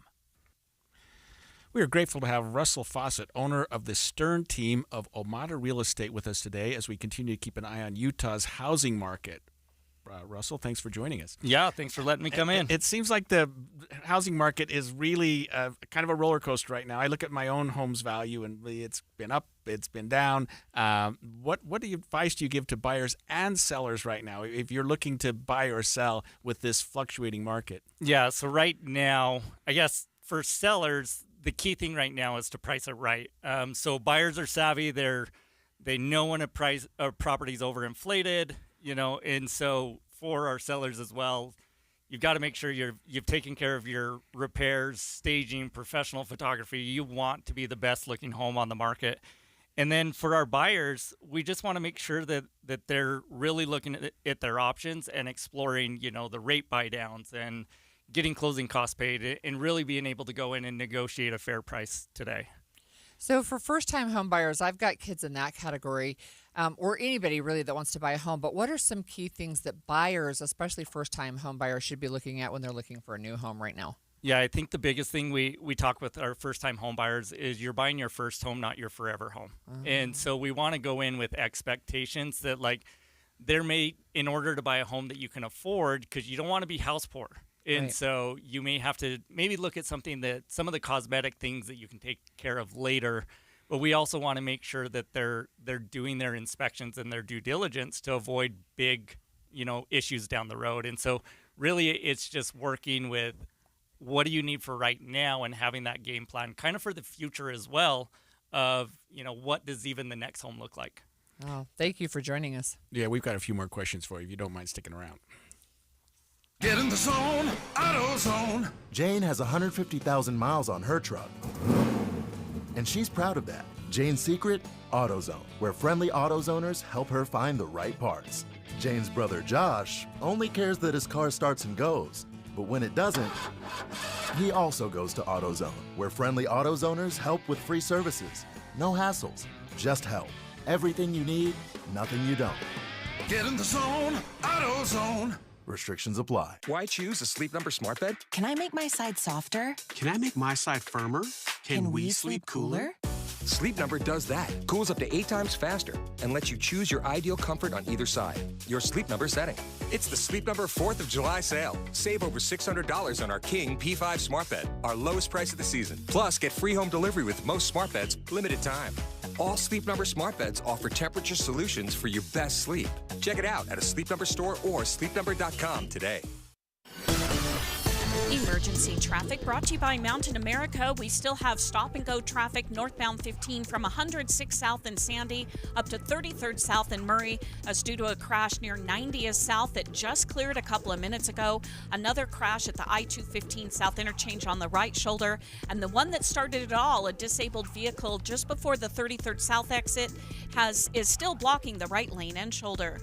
Wasatch Front businesses and property managers, GoPave Utah provides all asphalt repairs for your parking. For patching and paving along the Wasatch Front, contact GoPave Utah. GoPaveUtah.com. Heather Kelly in the KSL Traffic Center. Any Hour Services can make sure your AC keeps you cool this summer. Whether you need a tune-up, repair, or just a second opinion about replacing it, call Any Hour Services or visit anyhourservices.com. Inside Sources. We're reading a story from the National Center of Health Statistics and the Center for Disease Control and Prevention that looked at body composition starting at age 2 between August 21 and August 23. And we learned this. The average adult male, 20 and older, was just under 5'9" and weighed 199 pounds, which provided what we call a body mass index of 29.4. We'll talk about what that means. The average adult female, was 5'3.5" and weighed 171.8 pounds with a body mass index, BMI, of 30, which is considered obese. The average female, Holly, is considered obese, and the average male is just right there. Right, so, right on the verge. Yeah. So we're actually joined in studio today with Lois Collins from the Deseret News, who wrote about this study. And welcome, first of all. Hi, thanks. I have to say I'm not 5'3.5". I'm 5'10". And I have some kids that are more average, and they think they're really short. So I guess it's all relative, right? Tell us about BMI. So the body mass index is a measurement that takes into account your height and your weight. And it's this complicated square this, divide that thing. The easiest way to get your BMI is to put in your height and weight in a calculator and let the computer do the work. I would highly recommend it. But BMI has come under some fire because it doesn't say a lot actually about how much muscle you have. It doesn't say much about your bone structure itself. I mean, I come from a family where some of us are real thin-boned and some of us are real heavy-boned. And that makes a difference. So there are a lot of people who think that BMI should be left behind. The reason that the CDC uses the BMI is, and they say right up front, it doesn't say anything about individuals. What it really talks about is a population, and it is an indication population-wide. So you can track the trend with it. You can see if we're getting heavier, if we're getting smaller, and it's an easy, inexpensive way to do that. Yeah. So it sounds to me like the United States as a whole is trending heavier. Yeah, we are trending heavier. Yeah, if the average person is overweight, that's a little frightening. And are there metrics, Lois, that, and maybe you touched on this a little bit, that are better for us to look at than BMI? Well, they have suggested something called a body roundness index, which is more about the circumference of your waist and some calculations. And actually in the article I did, I put in the formula and I could not even wrap my brain around how you would do it. And I'm actually decent at math for a journalist. I read it and I'm like, I don't do math. Yeah, no, we just looked at it when I'm waiting for the calculator to be readily available. But there's a belief that your adipose fat and the fat around your belly is more of an indicator. The thing about weight is that there are real health ramifications. Yeah. But it's not the same for everybody. So I literally had a diseased esophagus, and I lost a ton of weight, and my face became that of a Shar-Pei puppy, and everybody said, "Oh, you look great." I was like, "Yeah, I feel crappy. I felt much better when I weighed more." There are people who are heavy who are very healthy, and there are people who are considered, normal, who are not healthy. But weight does carry some risks. It carries an increased risk of heart attack, of stroke. Certain cancers can be linked to excess weight. Their high blood pressure, type 2 diabetes, these all can be tied into weight. So I wanted to ask about kids, right? Especially, even the teens and the tweens. I worry as a mom that if we focus on weight, which I think, there's a lot of health issues and reasons to focus on it, but that we set kids up for unrealistic body expectations, and even sometimes for eating disorders. What are we seeing with what's happening with kids and their weight? It's like a quadruple-edged sword, by the way. But they figure that 1 in 5 kids are pretty significantly overweight. Where that translates medically is that we're starting to see younger people with health problems that we never saw 40 years ago in young people. You didn't see, unless there was something genetic, you didn't see a 25-year-old having a heart attack. You didn't see the high levels of diabetes or that kind of thing that you see now. You're right, though, about the body image. And the calculation for kids is different. It's not a straightforward BMI. It's based on a growth chart. And if you're the 85th percentile, then you're considered overweight. And if you're above 95 percentile, then you're considered to have obesity.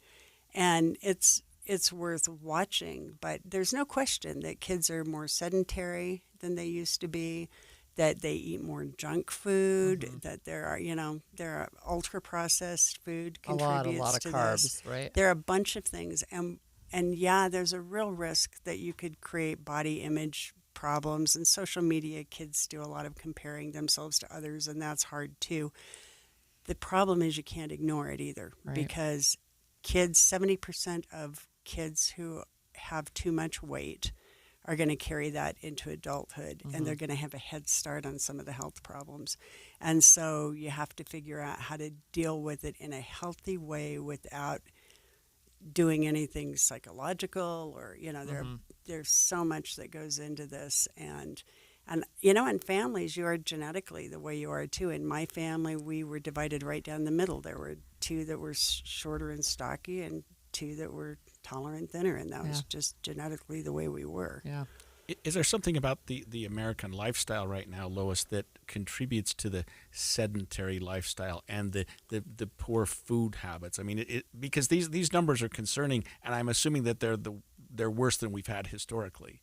Yeah, if you look back, it's considerably greater than it was 50 years ago, 40 years ago. It's sort of a slow trend up.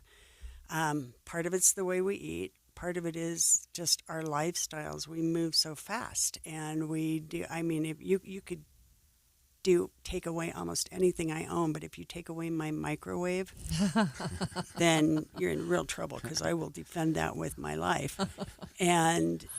But the foods that you microwave quite frequently are foods that are not necessarily the healthiest foods either. So it's partly the way we eat. It's partly social media screens, video games. We've taken away recess from a lot of kids, and that pediatricians are just wailing about that, because kids have no outlet. They sit in school all day, then they go home and they do homework, and they sit in front of the TV or in front of their screens or whatever, and they're not getting physical activity. And there's a cost to all of that. Yeah. So did this study from the CDC, did it come also with recommendations? No. This is literally a look, and they not only looked at weight and height, but they also measured arm circumference and limb stuff. That was way beyond me. I couldn't draw any conclusion from that. But it was literally a look at how we are shaped. Wow. And that was what it was. There are tons of other things, including things from the CDC, that offer recommendations.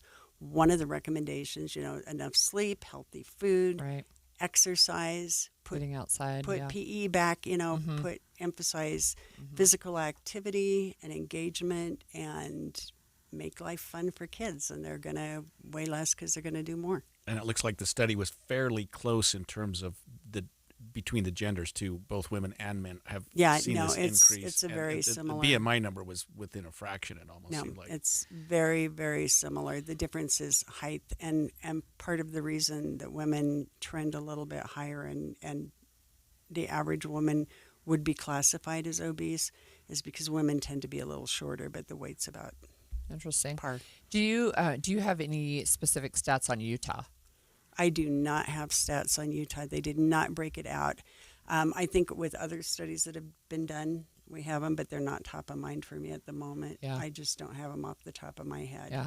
So I we're have to getting think bigger. that Utah is a more active state than others. I mean, I'm answering your question, although we don't have an answer. But if you looked at Utahns, I would guess, Lois, and maybe I'm wrong, that if we're probably better than the national average on these numbers. We have a lot of outdoor activity and stuff, but I don't know that there's anything that indicates that kids, at least, are more active here than anywhere else. We certainly know that we're all stuck on our screens too. We do have that data, and we have great food, and we like our great food. Yeah, that is true too. So You're I right, don't know. Funeral potatoes. That Funeral easily processed food, easily prepared food. You're right, the microwave food. There's also an education component. People who are well educated tend to eat a little bit better and take a little bit better care, or be able to afford better foods, more fresh fruits and vegetables. Yep. And income does play a role in this. A lot of your ultra processed foods are really, really cheap and affordable, and they fill you up, but they're not necessarily good for you. That's right.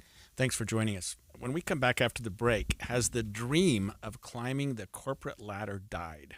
How about the stable full-time 9-to-5 job? The modern workplace is undergoing some seismic shift, according to a new report. Stay with us. 10:30 at KSL News Radio. I'm Andy Farnsworth. KSL's top local story this hour, a new park in Provo about to open that connects the urban area to the newly built Provo River Delta.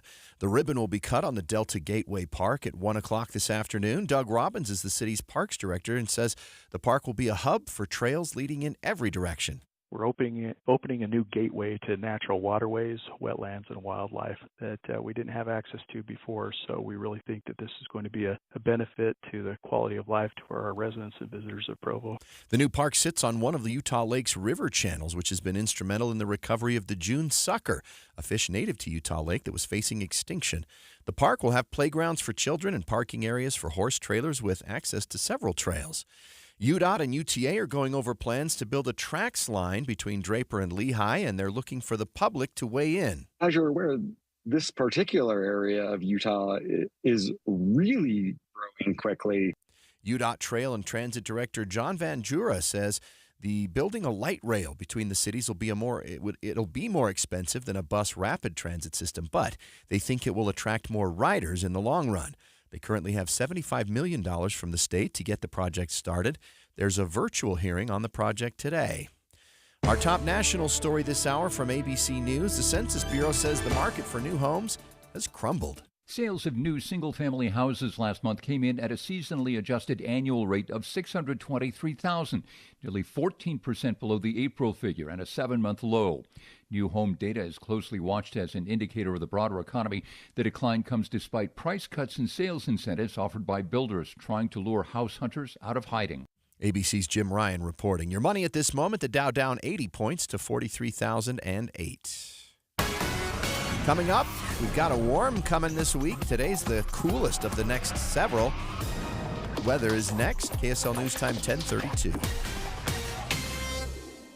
A reminder about the simplest way to get updated for your day. Hit your KSL preset when you jump in the car, and we'll take care of the rest. Hear key news updates and traffic reports. Andy and Amanda from 5 to 9 in your car. KSL News Radio at 102.7 FM. Your electric bill is going to be higher for summer, but not if you get new windows from Advanced Window Products. State-of-the-art double-pane windows and insulated frames, any style, any color, from a company that's been building them right here in Salt Lake City for 39 years. Not only are you buying local, but you're cutting out the middleman because they're the factory. You save 30, even 40% on your new windows, and you get a lifetime guarantee from a trusted local company. If there's a problem 5 years from now, they come right over and get things straight.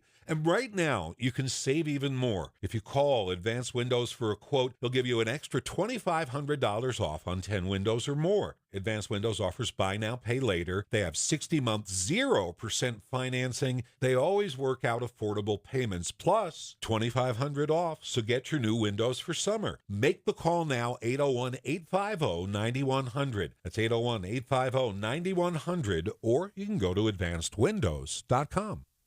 So we're grateful to have Russell Fawcett with us in studio, the owner of the Stern team of Omada Real Estate. And we've been talking about Utah's real estate and housing market. And I have a question as, looking to downsize, what mistakes are sellers making right now when they're trying to sell their home? Yeah, so the number one thing that I think sellers are doing, the biggest mistake is overpricing. And what happens is they're using, older comparable sales to try to figure out what their value is versus looking at what's their competition, what's actively on the market right now, because our inventory has went up. We're at about a 5-year high.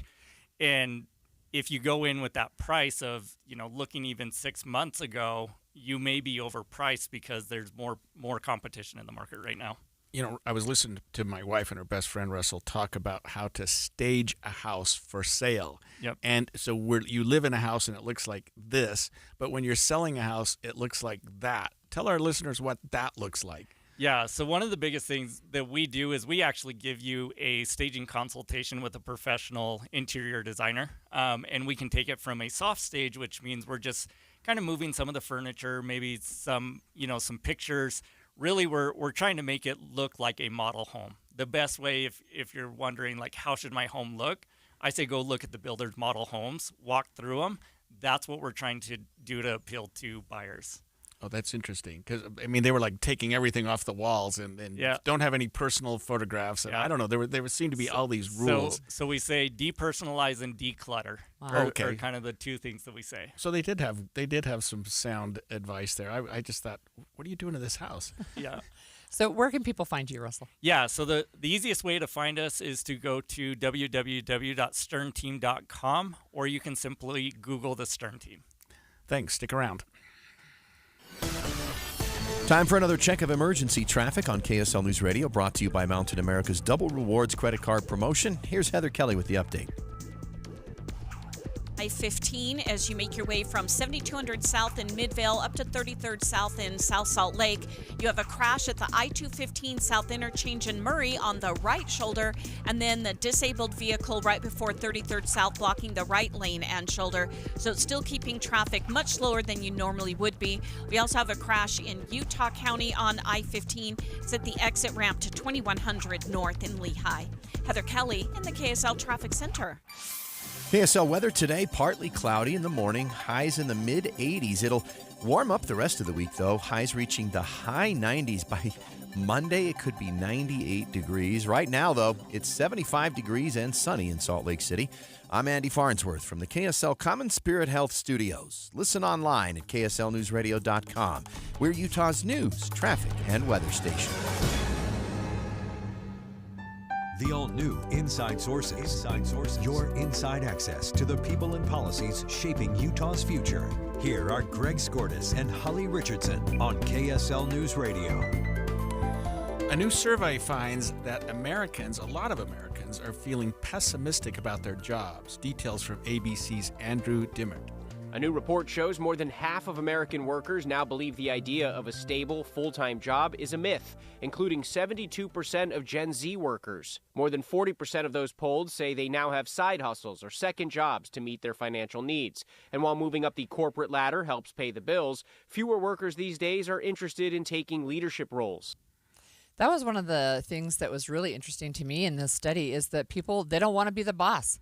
Right? They're just like, no, I'm not going to do that. I'm not interested in that. And one of the big reasons is they don't want the politics of the office. And it also might be something we talked about yesterday. Remember the sort of the never-ending workday? Yeah. The boss is Right. probably the one that's on call, that's taking the texts, that's taking the calls. It's no longer the 9 to 5 thing. And maybe some younger workers are looking at that going, I want to That's do not my what I time. want, I want to yeah. work, and then I want to go be with my family. Want to go be Yeah. with my kids. And the 9 to 5 thing, right? I mean, it's even with remote work, we still are not seeing this 8-hour chunk of time, or 8.5, whatever it is, if you take a lunch. So people are having side hustles. I'm interested if any of our listeners have a side hustle, and if it's something you do out of necessity over passion. But if you want to text us at 57500, we'd love to have your input on whether you have a side hustle and a full-time job. Yeah, so to go through some of the numbers, 79% of all respondents and more than 80% of the Gen Z people say inflation and rising costs have changed what they expect to be paid. Economic pressures and deeply reshaping compensation expectation across the board. 76% agree that leadership roles, as you said a minute ago, Holly, are unattractive due to burnout, stress, and politics, and I suppose the never-ending workday. And that number goes up as you get to the Gen X group, 80%, That's right. millennials, 76%. It sort of suggests a growing aversion to traditional climbing the corporate ladder. Right. And, back when I'll date myself, because my dad actually had a series of jobs. He did 26 years in the Air Force, and then he did some other stuff. But his generation and maybe before, you would go to work with one company, you would stay there your entire career, you would retire with a party and a gold watch, right? That was and a pension, right? That was the traditional career path. We don't see that really anymore. Pensions have gone by the wayside. We have 401ks now with contributors from both your personal account and your employer. But one of the things that I have seen multiple times playing out with not only my own career, which has been really varied, but my children's, is that you want to find a career, some kind of a job that has a sense of purpose for you. And I think the younger workers the more that plays into them wanting to stay at a specific location, a specific job. Yeah, you're right about the generational thing, though, Holly. My father worked for the same company, as far as I know, his entire adult life. Yeah. I mean, he just worked for the same company.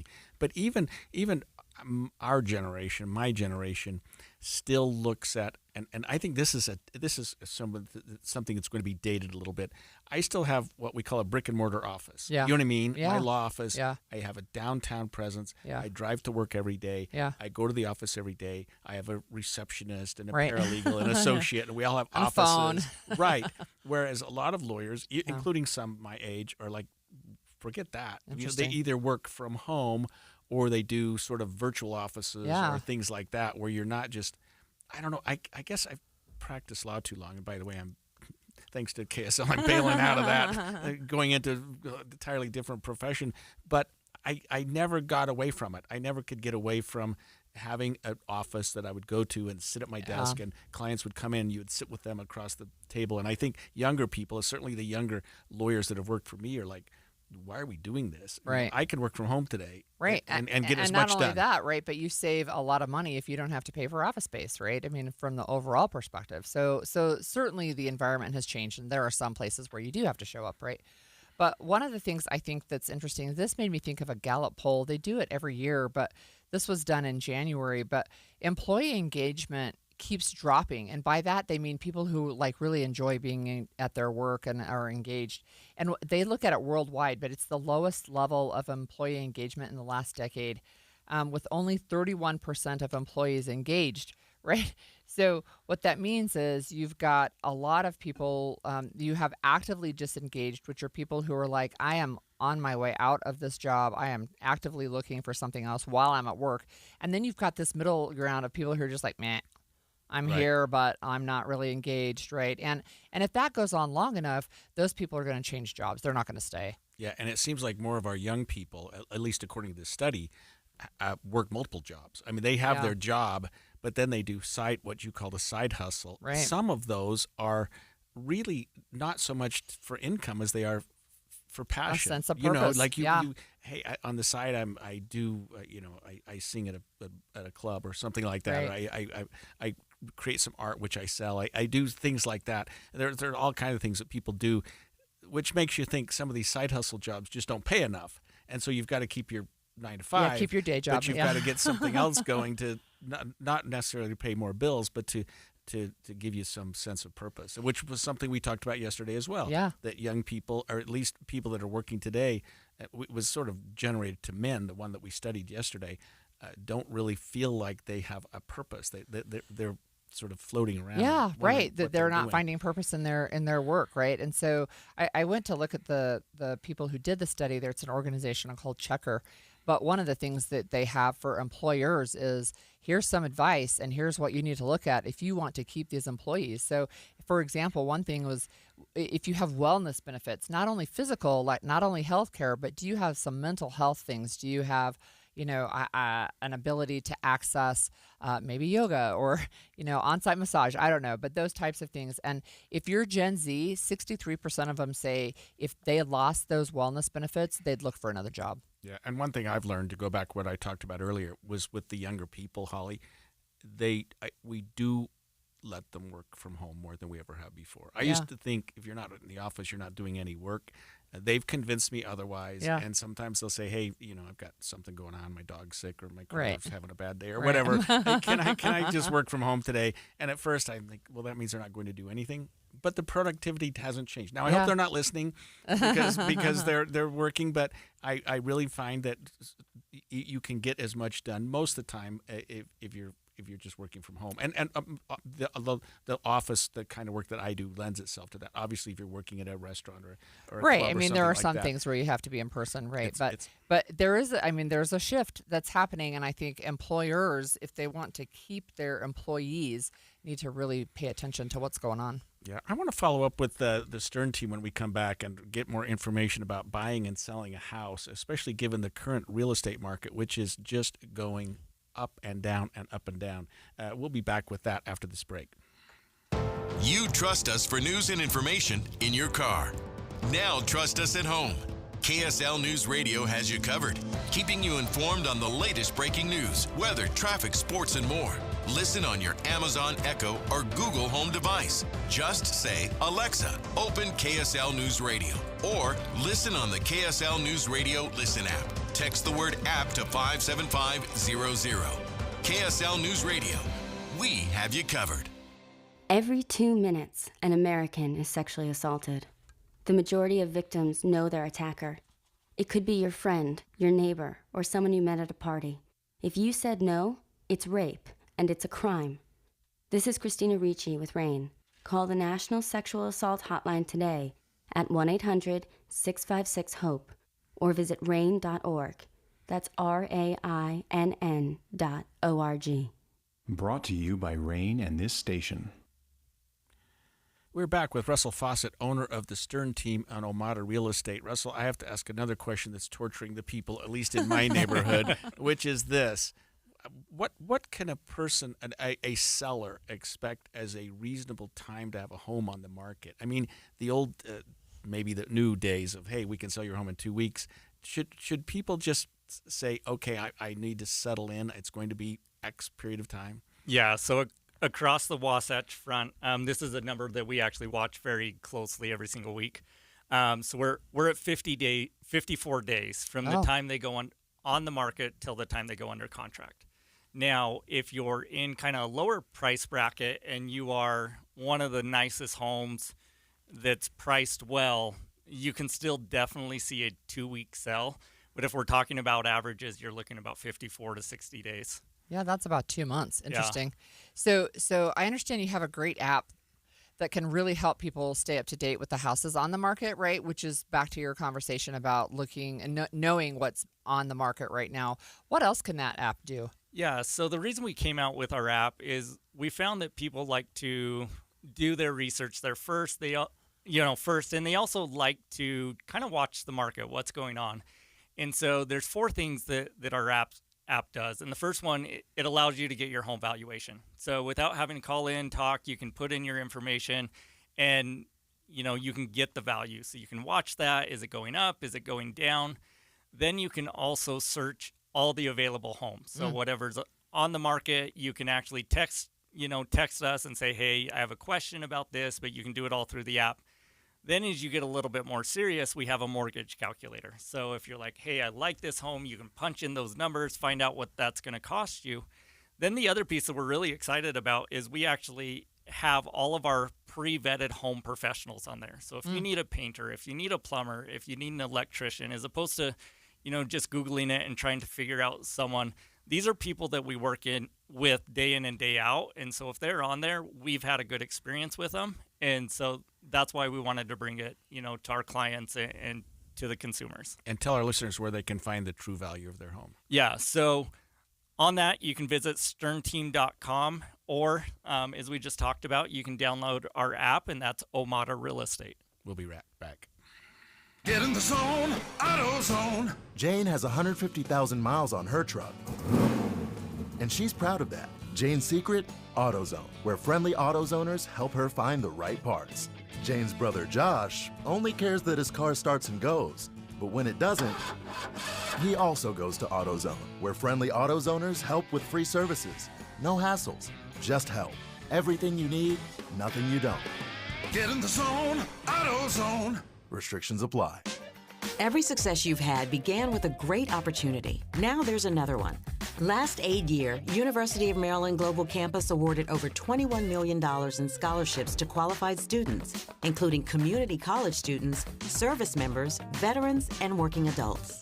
Now is the time to move your career forward with an online and accredited skills-based education. Learn more at umgc.edu. Certified to operate in Virginia by Chef. Emergency traffic brought to you by Mountain America. We have a multi-vehicle crash northbound I-15 as you approach 90th South in Sandy. It's blocking the HOV lane, the left lane next to that, and the left shoulder. So traffic is backed up to 114th South in Draper. Once you get past it, you're going to have more delays from the I-215 South interchange up to 33rd South in South Salt Lake, where a disabled vehicle is still blocking the right lane and shoulder. Wasatch Front businesses and property managers, GoPave Utah provides all asphalt repairs for your parking. For patching and paving along the Wasatch Front, contact GoPave Utah. GoPaveUtah.com. Heather Kelly in the KSL Traffic Center.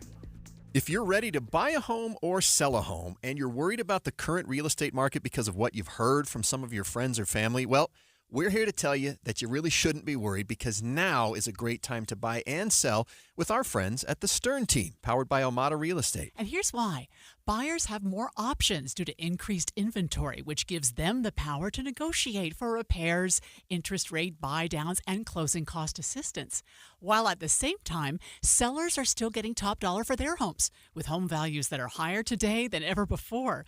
So whether you're looking to buy or sell, the current real estate market presents a win-win opportunity for both buyers and sellers. But you still do want to make sure that you're working with a team of real estate experts you can trust that can get you some great results. And that's our friends at the Stern Team, powered by Omada Real Estate. They have helped thousands of Salt Lake City homeowners, and they're ready to help you. To get started, just go to thesternteam.com. That's thesternteam.com, or Google The Stern Team. Getting help with electrical repairs is easier than you think. All you have to do is call Any Hour Services or schedule an appointment at anyhourservices.com. No one helps more homeowners than Any Hour Services.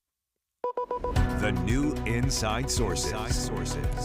And we're back with Russell Fawcett, owner of the Stern Team from Omada Real Estate. Russell, I gotta put you on the spot a little bit here, because you've said a couple of times one of the problems is people pricing their homes wrong. And I know that I don't know how to describe it, because as my job as an attorney, you sort of feel the same way, but what could you tell sellers about trust your agent when he or she tells you what to sell it for? Because people were like, well, you're just trying to get a quick sell, which is not the truth, because everybody benefits from a fair market price. But how do you convince your sellers that the price that you are considering is a price that they should consider? Yeah, so as we talk about it going into what actually sells a home. So there's three things that we talk about that sell a home. The first one is the condition, the second one is marketing, and the third one is the price. And so depending on the condition of your home will tell you what, the price. And I would love to sell your home for, 10 times what it's worth. You would love to take that, right? At the end of the day, though, the buyer gets to pick the price they're going to offer, then you as the seller, you get to say yes or no. You do get that, right. But the buyer doesn't care, the memories that you've had in the home, and not to sound insensitive, we get so emotionally attached. They also don't care what your neighbor's home maybe next door and they have different finishes, or they sold a year ago, or, sold during COVID. Mm-hmm. Like, those things just don't matter. And so we have to really, when we're looking at it, we do have to remove emotion and, take a look of like, hey, if you were a buyer right now, would you pay more for this house versus, this other house that's exactly the same or very comparable? And so we like to come in with good data, and then we also gauge the market. So we like to say in the first 2 weeks, we need to have 10 showings. Mm-hmm. And if we don't have 10 showings, more than likely we're overpriced. And so we're looking at, our showings, our feedback. And that's the other thing. We get feedback, every time someone shows the home, and we always tell them, don't take anything personally. This Mm-hmm. is just the feedback that their buyers are giving. Yeah. And we have to just kind of accept the reality of where we're at. I think your point about emotionally detaching is good advice and also hard, right? So if I was going to sell my home, and again, I've mentioned my husband and I are looking at downsizing potentially, what are some things we should not be doing? Yeah, one of the biggest things is I think people sometimes want to go in and they want to start making a bunch of changes to the house, right? And you can definitely make some changes that are going to help the home sell, but there are very, very few changes to a home that you can make to get a one-to-one Mm-hmm. return. So, the first thing we say always, if you know something is broken, take care of those things. The next thing is make sure your home is clean. And then we look at things like paint and carpet, some of the more affordable things, because you can go in and depending on your price range, you can go in and completely redo a bathroom or a kitchen. And those are some of the highest return items. But it's also, if you don't do it correctly, or, the buyer may not like it. Right. And so we like, especially in our market right now, it's like, let's get it presentable, let's get it clean, let's stage it. And more than likely, you're going to get, as much, if not more money than sinking a bunch of money into it. Can I ask you a follow-up question on the staging? So if you're staging a home, and I watch home shows, right? And they bring in all this furniture and pictures and stuff. Do you have to be moved out of your house to have it staged? So most of the time, the only time we bring in like furniture is when a home's already vacant. Okay. And so we can actually, as I talked about before, we can do some soft staging where we're going to depersonalize, and then we're going to bring in, some artwork, and we're going to bring in some of the small, plants and flowers, and, put some designer towels or bedding on. But no, you don't have to move out for us to be able to come in and do that soft staging. And a lot of the times what we do is, we have a strategy where we come in and we get it completely ready for the photos, right? And then we typically will do our photos on Monday, and then we'll go on the market on Wednesdays. And then we do what we call our grand opening on Saturdays. And so for that first week, we want it to look like that builder model home. Typically, that's when we get the most amount of exposure. But then after that, like, it's okay to live in your home. Mm-hmm. We just make sure before showings that, we've tidied up. Mm-hmm. But we really put a lot of work into making sure when we hit the market that we're going to put, the best product out that we can. And how do you advise sellers when it's time to reduce the price of their list price of their house? I mean, you talked about so many visitors within the first so long. Let's say you're not getting that. When do you go to the seller and say, we need to change this? And what does that do to the listing when a buyer looks at it and goes, this house keeps coming down? Yeah. So more than it keeps coming down is the amount of time that it's been on the market. So right now, though, I mean, yes, before when we were selling homes in 2 weeks, we were looking at price adjustments, honestly, every single week of like, okay, like these homes are going, we're not, do we need to adjust? A lot of it's also going to be the price point. It's going to be your time schedule. Because if you're like, hey, I'm willing to wait for, like if you have maybe a unique home and you're like, I'm willing to wait for the right buyer, then we'll be a little bit more patient on the pricing strategy. If you're like, hey, I need to be out because of a job relocation and I've got to sell this within 30 days, then we have to price it accordingly, because every single month, essentially new buyers enter the market. And so when we price a home, we go on and essentially all the buyers in the market get to say yes or no at that time. And then we can either wait for new buyers or we can reduce the price to appeal to the current buyers. And so part of it's timing, it's looking at, our traffic, what's our feedback, and then part of it as well is just understanding when we need to be patient and when we do need to actually have that, price reduction. And that's a conversation we actually have weekly with you. Wow. So for me, if I were going to put my home on the market, I know I would want to make sure that I had the right value of it. And you can learn your home's true value in 30 seconds if you visit sternteam.com and to find out more there. Russell, let me ask you another question as we come back to this. Let's say that you've got a seller whose house has been on the market for a bit and they get an offer, but it's not a full price offer. Tell us how that conversation goes. Yeah. So again, if typically when we get an offer, that's a good sign, right? And right. So, but if it's our only offer, we have to say, okay, this is what the market's kind of told us that the home's worth. And so depending on what it is, if your home's been on the market for more than those 60 days, you can expect that you're probably not getting a full price offer. And so at that point, it becomes a negotiation. As a seller, when an offer comes in, you can accept it, you can counter it, or you can reject it. And we also like to communicate with the other agents of, what's most important. Is it terms? Maybe you're trying to buy and sell at the same time, so it's very important that we go driveway to driveway. Maybe it's a lease back because you're waiting for a new build to be built. So sometimes we can do those things, but ultimately we just want to create a win-win situation. And, it is a negotiation, but we can create those win-win situations.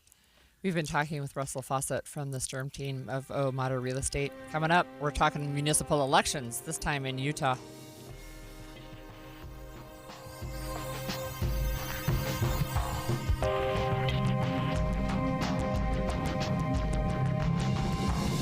KSL FM Midvale. KSL Salt Lake City. From the KSL Common Spirit Health Studios, this is KSL News Radio. Utah's news, traffic, and weather station. 11 o'clock at KSL News Radio. I'm Jessica Lowell. KSL's top story this hour. 5 people have been arrested for road rage incidents this week. Police say this includes a couple who ran into a car a woman was hiding behind. Police say this happened at a Salt Lake City downtown apartment complex after a couple and a woman got into an argument. The woman parked and got out of her car. That's when arresting documents say the girlfriend started shouting at her. Afraid something would happen, the woman stayed behind her car. The boyfriend then hit the car hard enough to push it into another vehicle and came close to hitting her.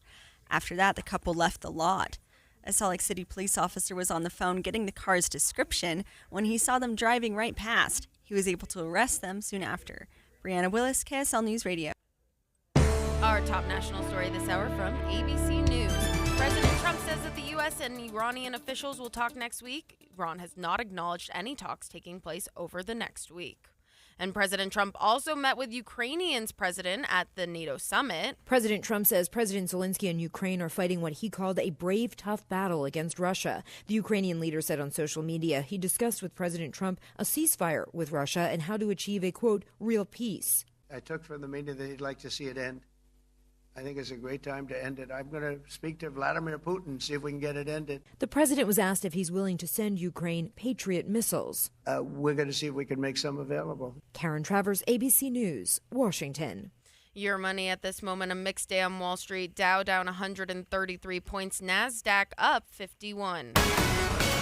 Coming up, the latest on northbound I-15 in Salt Lake County. KSL traffic is next. KSL News Time 11:02.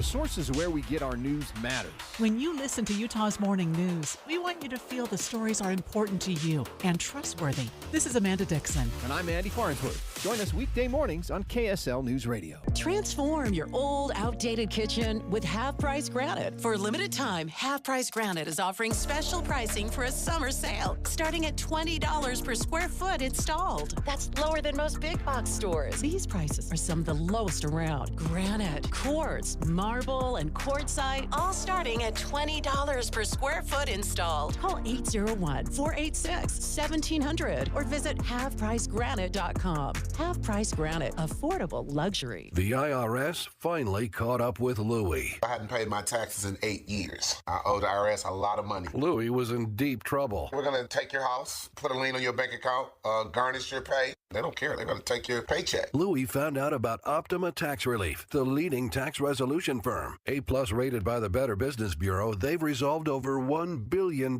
for their clients. Optima Tax, they help me. They calm me down. They make me feel comfortable, and I trust them. Louie has a lot to be thankful for. I don't owe the IRS anymore, and I'm able to live a comfortable life, a lot better life. It was because of Optima Tax. For tax help you can trust, call Optima now for a free consultation. Take it from Louie. If you owe the IRS, don't go it alone. Give Optima Tax a call. They can help you. Call 800-343-6460. 800-343-6460. 800-343-6460. Optima Tax Relief. Testimonial from an actual client. Some restrictions apply. For complete details, please visit OptimaTaxRelief.com. Be advised, this is your opportunity to save up to 40 to 80% on a hot tub or swim spa. This weekend only, Friday through Sunday, Mountain America Expo Center, Sandy. Be advised, this is your opportunity to save up to 40 to 80% on a hot tub or swim spa. This weekend only, Friday through Sunday, Mountain America Expo Center, Sandy. 18-month interest-free financing. Our factories have demanded we sell 1,000 hot tubs and swim spas this weekend. Mountain America Expo Center, Sandy. Huge factory incentives, factory rebates, this weekend only. Mountain America Expo Center, Sandy. We can remove your old hot tub. Free delivery of your new hot tub. Hot tub starting at $2,999. Mountain America Expo Center, Sandy. Free delivery of your new hot tub. Just relax and enjoy. Mountain America Expo Center, Sandy. Friday, 2 p.m. to 8 p.m. Saturday, 10 a.m. to 8 p.m. Sunday, 10 a.m. to 6 p.m. Free admission, free parking, free delivery. Mountain America Expo Center, Sandy. Call 833-SPA-SALE or visit hottubandSwimSpaSale.com. Emergency traffic and weather together, brought to you by Mountain America's Double Rewards credit card promotion. Heather Kelly, tell us what's happening on I-15. Well, we've got multiple crashes northbound I-15. The worst one right now is a multi-vehicle crash right near 90th South in Sandy. That is blocking 2 left lanes and the left shoulder. Traffic is backed up to 123rd South in Draper. Then you're going to have more slowdowns through most of Murray into South Salt Lake. That's due to a crash at the I-215 South interchange over on the right shoulder, a crash at 53rd South on the left shoulder, another one at 45th South on the right shoulder. And then the incident that started the whole thing was a disabled vehicle at 3300 South.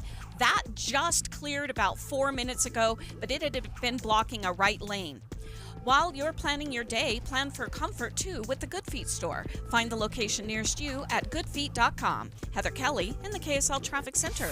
Today's the last of the days below the 90s. We'll see mid-90s for the rest of the week. Right now it's 76 degrees and sunny. I'm Jessica Lowell from the KSL Common Spirit Health Studios. Listen online at kslnewsradio.com, where Utah's news, traffic, and weather station.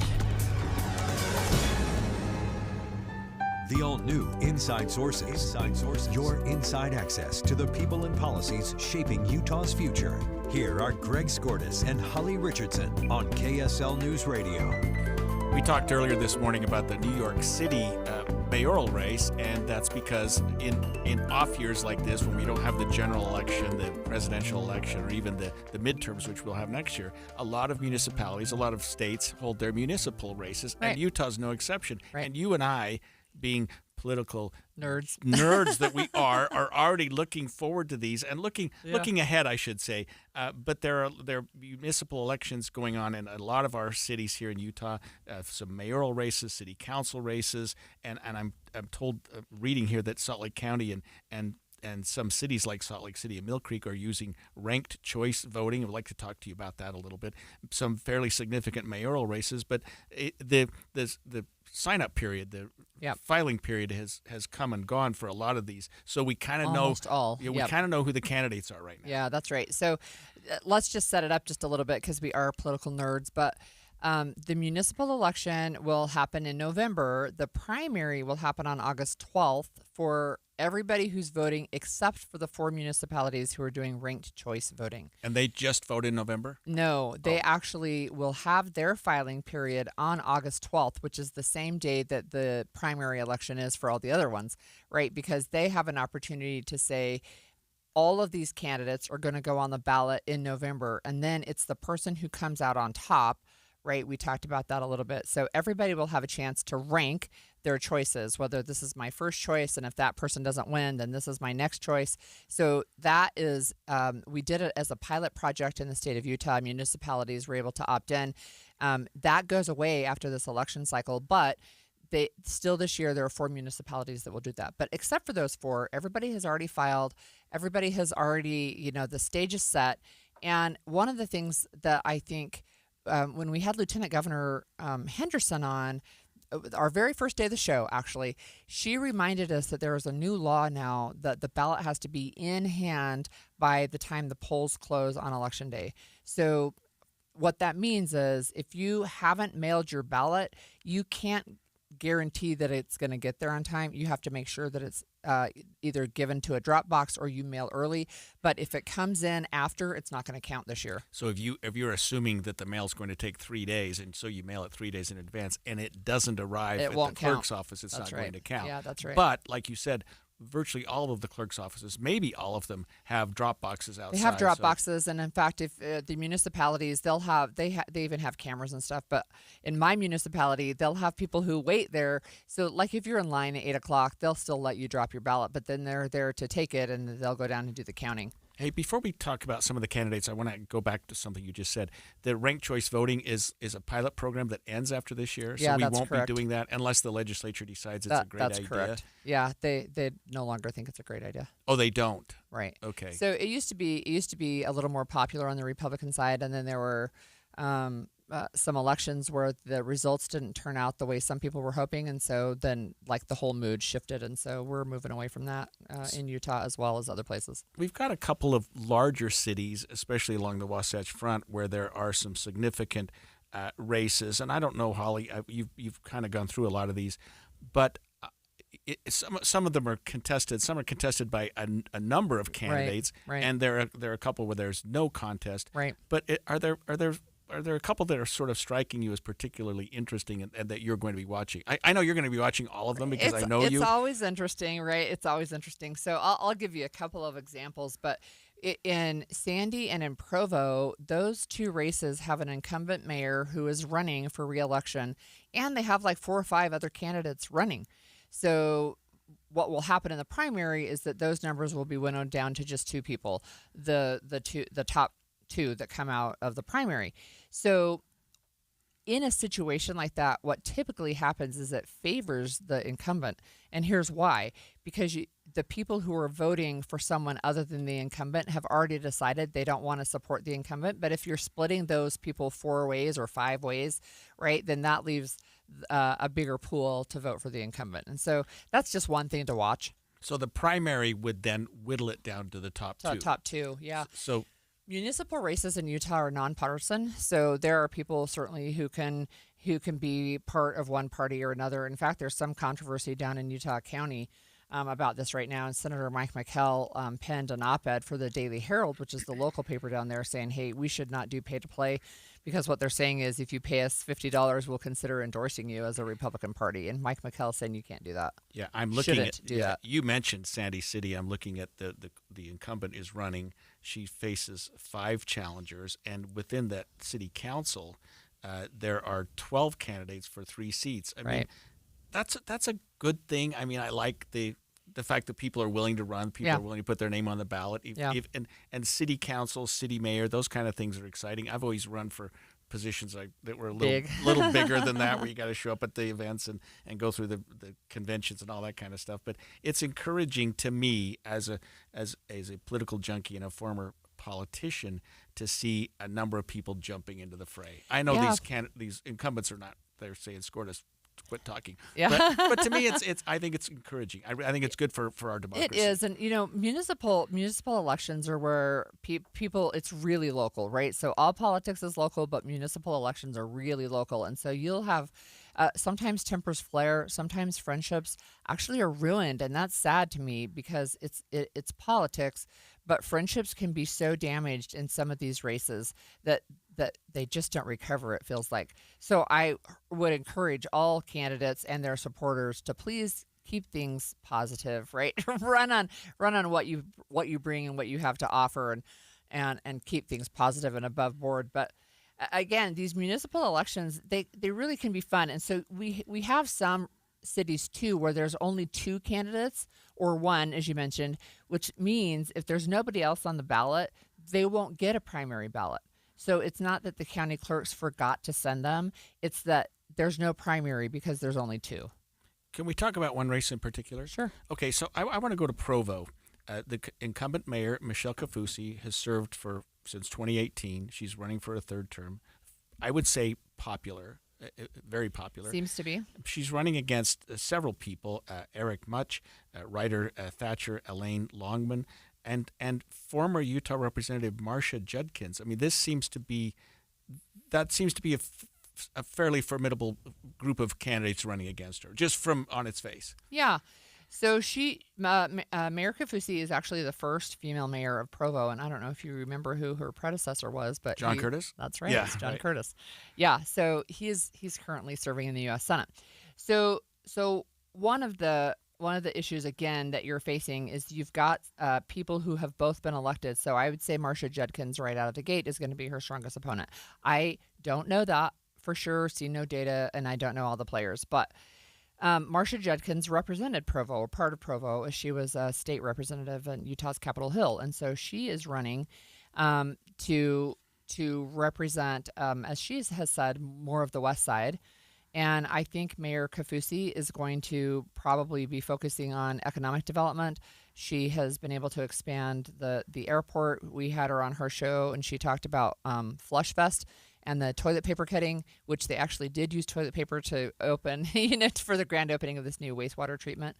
So that's a race to look for. I think in Orem too, you have an incumbent mayor, but the person who's running against him is Karen McCandless, who previously served on the city council and ran community action services in the food bank in the local area. So she's also well known, right? People have voted for her in the past. She's well known in the community. Those kinds of races set up some interesting dynamics. Yeah, I wish we had more time because there are a couple others that I wanted to ask you about, but maybe if that's for another day. And when we come back, a new report shows Utah women rank 29th out of the 51 areas for voter turnout. Let's talk more about the current state of women involvement in politics next. I am down 50 pounds in 11 weeks, and this program works. The pounds melt off. It's amazing.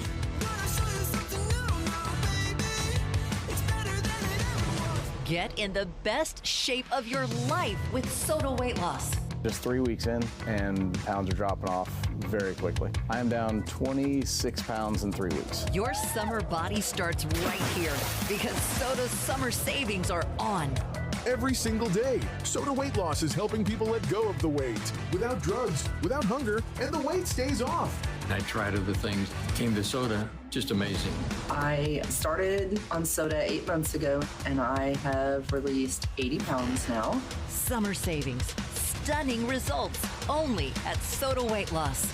Get started now at SOTAweightloss.com. That's SOTA weightloss.com. SOTA is, say it with me, state of the art.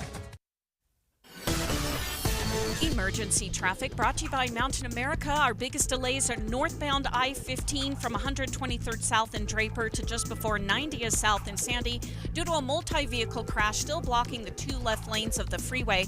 We've got a brand new crash southbound I-15 near downtown Salt Lake. It's right around 1700 South, blocking a right lane and shoulder, and traffic there is backed up to 600 South. Wasatch Front businesses and property managers, GoPave Utah provides all asphalt repairs for your parking. For patching and paving along the Wasatch Front, contact GoPave Utah. GoPaveUtah.com. Heather Kelly in the KSL Traffic Center. It's Julie from the Cache Valley Visitors Bureau inviting you to come celebrate summer in Logan. From nonstop festivals to super close outdoor adventures to the most charming historic downtown and great restaurants, it's all right here. Let's just stop for 1 second.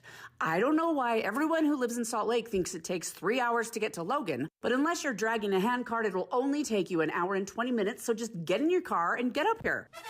You know we're Utah's heart of the arts. This week, live performances of Matilda the Musical, the professional Olyark Repertory Theater's inspiring musical Bright Star, plus they open Sherlock Holmes, the final adventure. Wait, the swashbuckling Broadway hit The Scarlet Pimpernel hits the stage too. Good night! Free concerts every weekday at noon in the Tabernacle and free concerts and movies at the Outdoor Plaza. Mark your calendars for the Cache Valley Cruise-In Classic Car Show 4th of July weekend and a packed schedule of nonstop fun all summer long.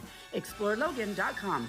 ExploreLogan.com. Get in the zone, AutoZone. Jane has 150,000 miles on her truck, and she's proud of that. Jane's secret? AutoZone, where friendly AutoZoners help her find the right parts. Jane's brother Josh only cares that his car starts and goes, but when it doesn't, he also goes to AutoZone, where friendly AutoZoners help with free services. No hassles, just help. Everything you need, nothing you don't. Get in the zone, AutoZone. Restrictions apply. I'm Ed Evans, CEO of Consumer Cellular. No, we're not one of the big guys. Truth is, we don't want to be. If you're over 50, Big Wireless probably has you paying for more data than you might need. You could be throwing away thousands over a lifetime. We're not here to be the biggest. We're here to bring you something we believe is better. Our plans start at just $20. You'll get the same fast nationwide coverage without the big wireless bill. Call 1-888-FREEDOM or visit consumercellular.com/facts. Plans include $5 credit for auto pay and e-billing. See site for additional facts. I'm still going for it, even with higher stroke risk from atrial fibrillation and a regular heartbeat not caused by a heart valve problem. Over a 3-year study, Eliquis apixaban tablets reduce stroke risk better than warfarin, and over 97% of Eliquis patients did not experience a stroke. A first stroke occurred in 2.9% of warfarin patients versus 2.3% of Eliquis patients. Don't stop taking prescription Eliquis without asking your doctor. It may increase your stroke risk. Eliquis can cause serious and in rare cases fatal bleeding. Don't take Eliquis if you have an artificial heart valve, abnormal bleeding, or antiphospholipid syndrome. While taking, you may bruise more easily or take longer for bleeding to stop. A spinal injection while on Eliquis increases risk of blood clots, which may cause paralysis, the inability to move. Get medical help right away for unexpected bleeding, unusual bruising, or tingling, numbness, or muscle weakness. Medications such as aspirin products, NSAIDs, SSRIs, SNRIs, and blood thinners may increase bleeding risk. Tell your doctor about all planned medical or dental procedures. Learn more at Eliquis.com or call 1-855-ELIQUIS. Any Hour Services can make sure your AC keeps you cool this summer. Whether you need a tune-up, repair, or just a second opinion about replacing it, call Any Hour Services or visit anyhourservices.com. Inside Sources. Utah women rank 29 out of 51 states, including the District of Columbia, in voter turnout. Now, that's not a great number, Holly, but if you look at where we've been historically, in 2006, we were 51st. We moved up slowly, and our current ranking from 2024 election turnout was third highest of how women have gone historically throughout the country, throughout Utah, as it relates to the rest of the country. It seems like we're going up every year, our voter turnout, still below average, and still maybe a lot to be learned here, but Utah women are participating more and more in the voting process. Yeah, so 29th would put us pretty much smack in the middle, but as you mentioned, we were at the bottom of the barrel not that long ago. So this is a particular passion of mine, you might imagine, right? I've been involved in Utah politics for, like I've mentioned, 25 years. I served in the Utah legislature. I've also been involved in groups like Utah Women Run, which is an organization now under the Hinckley Institute of Politics, and it's nonpartisan, and it's there to help women understand and prepare for running a race, right? Campaigning. And a number of people who have done that program have actually won. We also have, in our state, we have the Women's Leadership Initiative, which was the Pat Jones one. It's now being headed by Melanie Jones, but that actually does a longer training too for women who want to be involved in politics. So I think that those are a factor as well. But one of the things that was really interesting, and I think really one of the reasons that we are moving up, is the efforts of Better Days. It used to be 2020, but Better Days Utah. And this is what happened.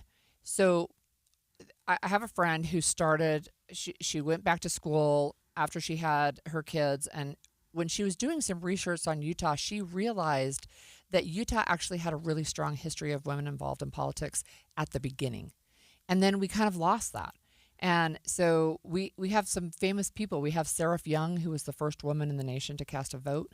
We have Martha Hughes Cannon, who was the first female senator who was ever elected in our nation. And in fact, Martha Hughes Cannon's birthday is coming up next week. She was born July 1st in Wales. So a little bit of trivia. And now her statue stands in Statuary Hall.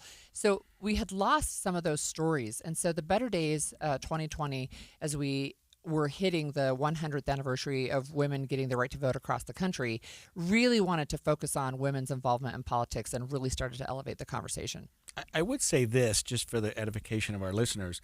Utah women voted at a rate in this last election, 2024, of 67.3%, which it's really a big turnout. Talked about. Yeah, that's a good number. It put us 29th.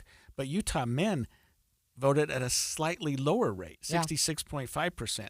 And so while you might think that number is, could be better, it's better than men. And so when you talk about women candidates, women running, we don't have the numbers that we might expect, but women are turning out to vote. They are, and that leads to further civic involvement, right? And so we do have right now record high numbers of women in the Utah legislature. It's not the highest in the nation, but it's the highest that it's ever been in Utah, which starts to change some of the conversations, I think, in healthy ways, right? It's not that one gender is better than the other gender. It's that we see things in different ways, and as we approach problems, we have different ways of approaching them, and I think that makes for better policy discussions and better decisions. Yeah, and when we were talking in the last segment, Holly, about the various races that are coming up, municipal races, a lot of the names that you mentioned were women. Yeah, we have a lot of women involved in municipal government. Right, and that's carried over. If you look at the two biggest mayoral offices in the state, they're both occupied by women right now. Yep. And we have a legislator, a woman right now. And when we talked about some of these bigger races, Provo, Orem, Sandy, others, a lot of the field is made up of women, which I think is a good sign for the future, because a lot, like you say, John Curtis was the mayor of Provo. That's right. What, maybe 8 or 10 years ago? Right. Now he's a U.S. senator. Not that it's a stepping stone, but people will start. But it can be. Yeah, you don't always want to start your first race for United States Senate. Yeah, I would say I would highly recommend against starting your first race for a really big race, actually. So it can be a stepping stone. And, there's lots of ways for women to be involved civically. I think we see that, too, with the rise of Mormon Women for Ethical Government in the state of Utah. They go by MWEG as an acronym. There's also several others that are focused on electing women that are LDS. And that one is a nationwide movement. There's just some really interesting things about people saying we've got to get women to go. So one of the things that we know about women running for political office is women generally need to be asked about 7 times. Men do not. And we know that, right? Data shows us. It's not just anecdotal. Before they run. A lot of times guys seriously will roll out of bed and say, hey, I think I'm going to run for office. Or they'll say, I'm going to run for governor. I've never held political office. I've never even run for state school board or city council, but I'm going to run for governor. That doesn't usually turn out very well. But women have to be asked multiple times, and it's people coming up to them, whether it's a colleague or somebody in their community saying, hey, I think you would be really great. Have you ever thought about blah, blah, blah? Right. And we have had, I wanted to ask you a question that I was thinking about a minute ago, and maybe you don't. Well, I know you'll know the answer to this. I've always wondered, what is the League of Women Voters?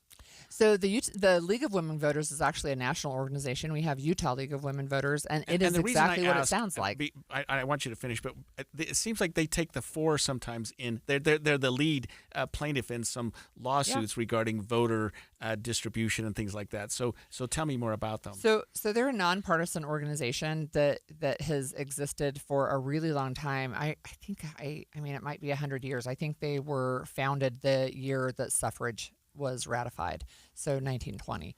So they can and do take stances on political issues. They'll take them on local bills.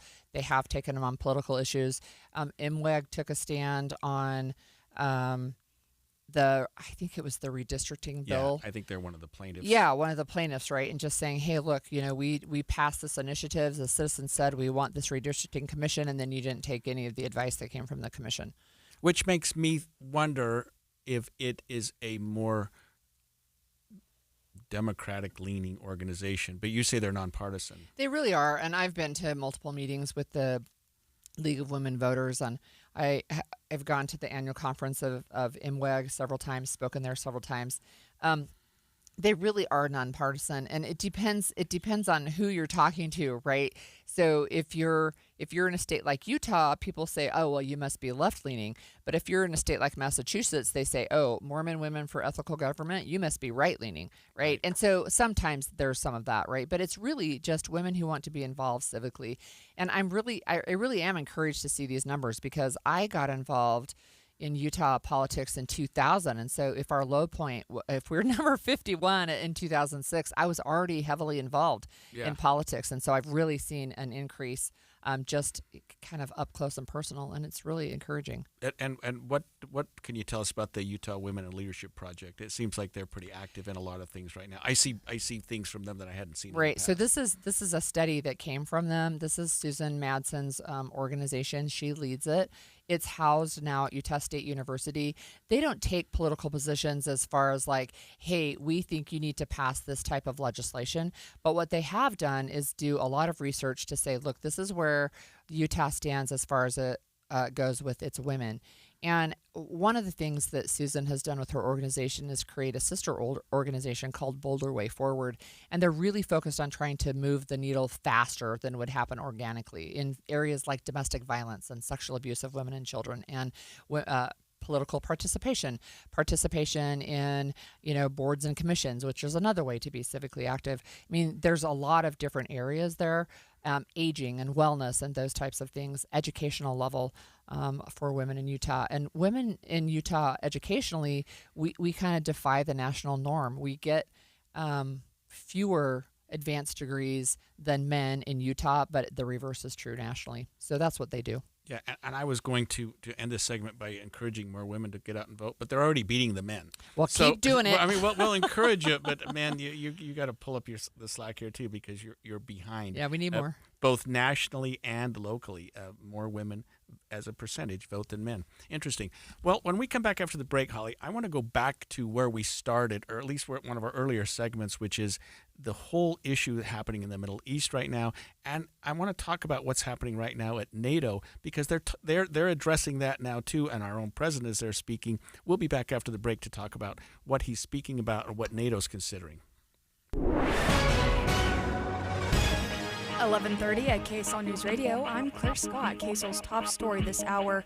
The number of road rage cases in the state is starting to stack up, and now we're learning about a Farmington man accused of trying to run a woman off the road on I-15 in Sandy back in April. KSL News Radio's Randall Jepson has the details. The Highway Patrol says they looked at dash cam video to back up some claims from a woman who says a guy in a red truck got really upset when she passed him near 90th South.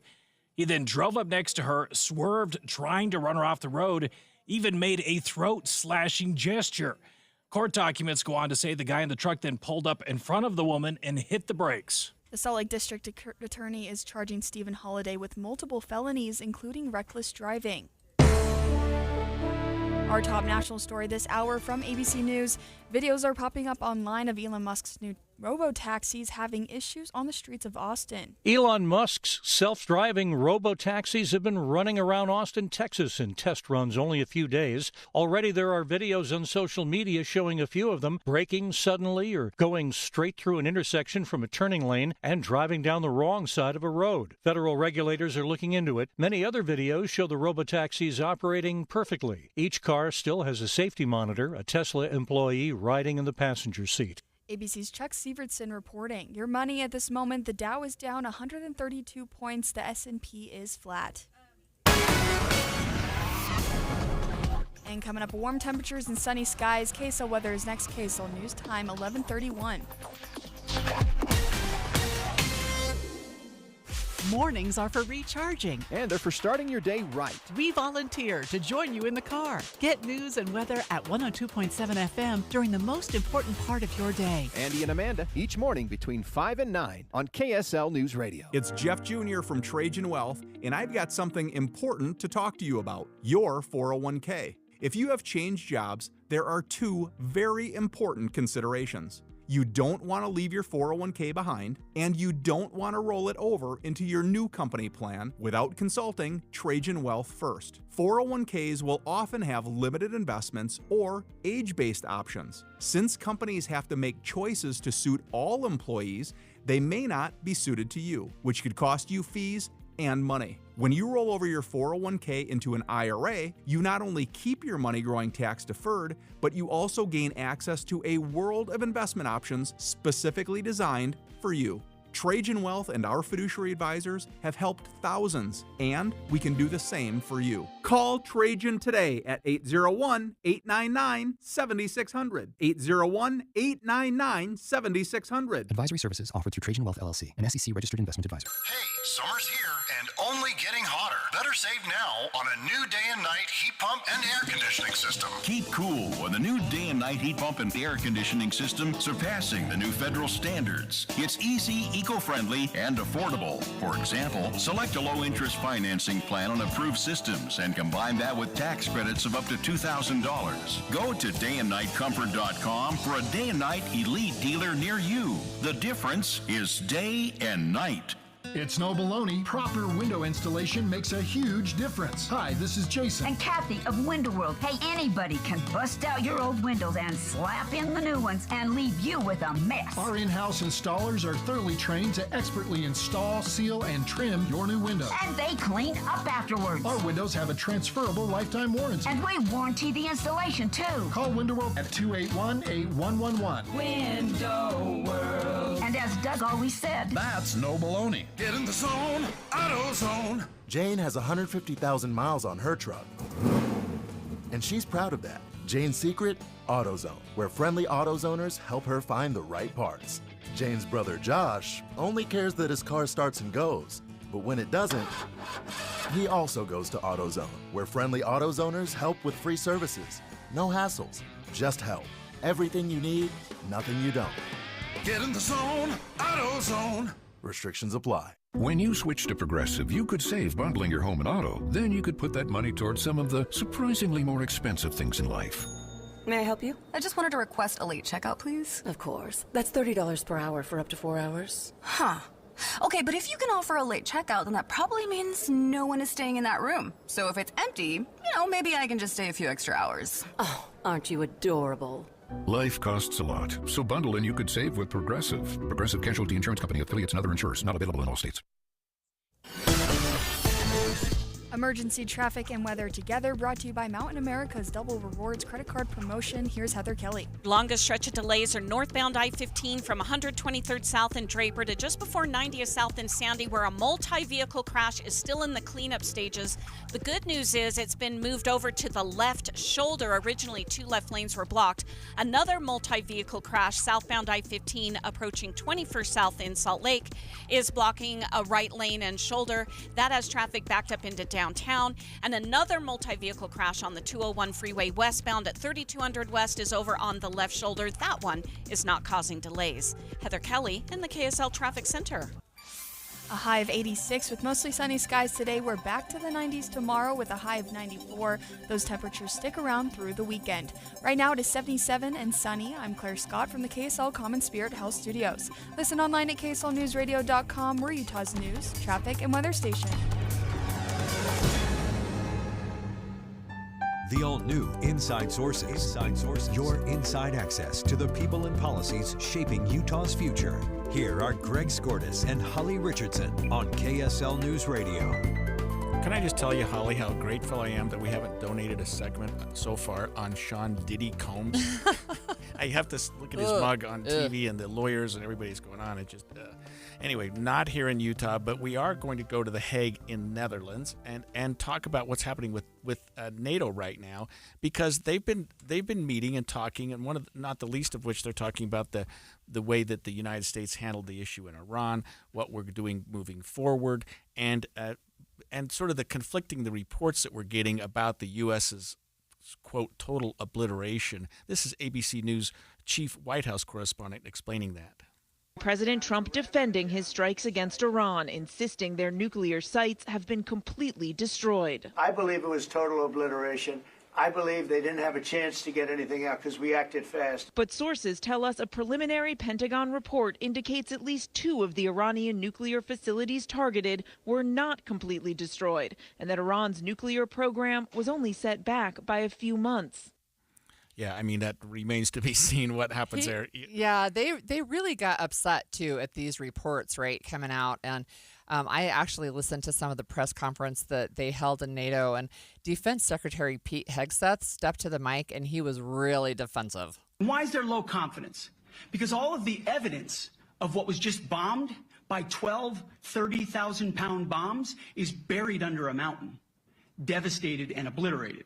So if you want to make an assessment of what happened at Fordo, you better get a big shovel and go really deep, because Iran's nuclear program is obliterated. And somebody somewhere is trying to leak something to say, oh, with low confidence, we think maybe it's moderate.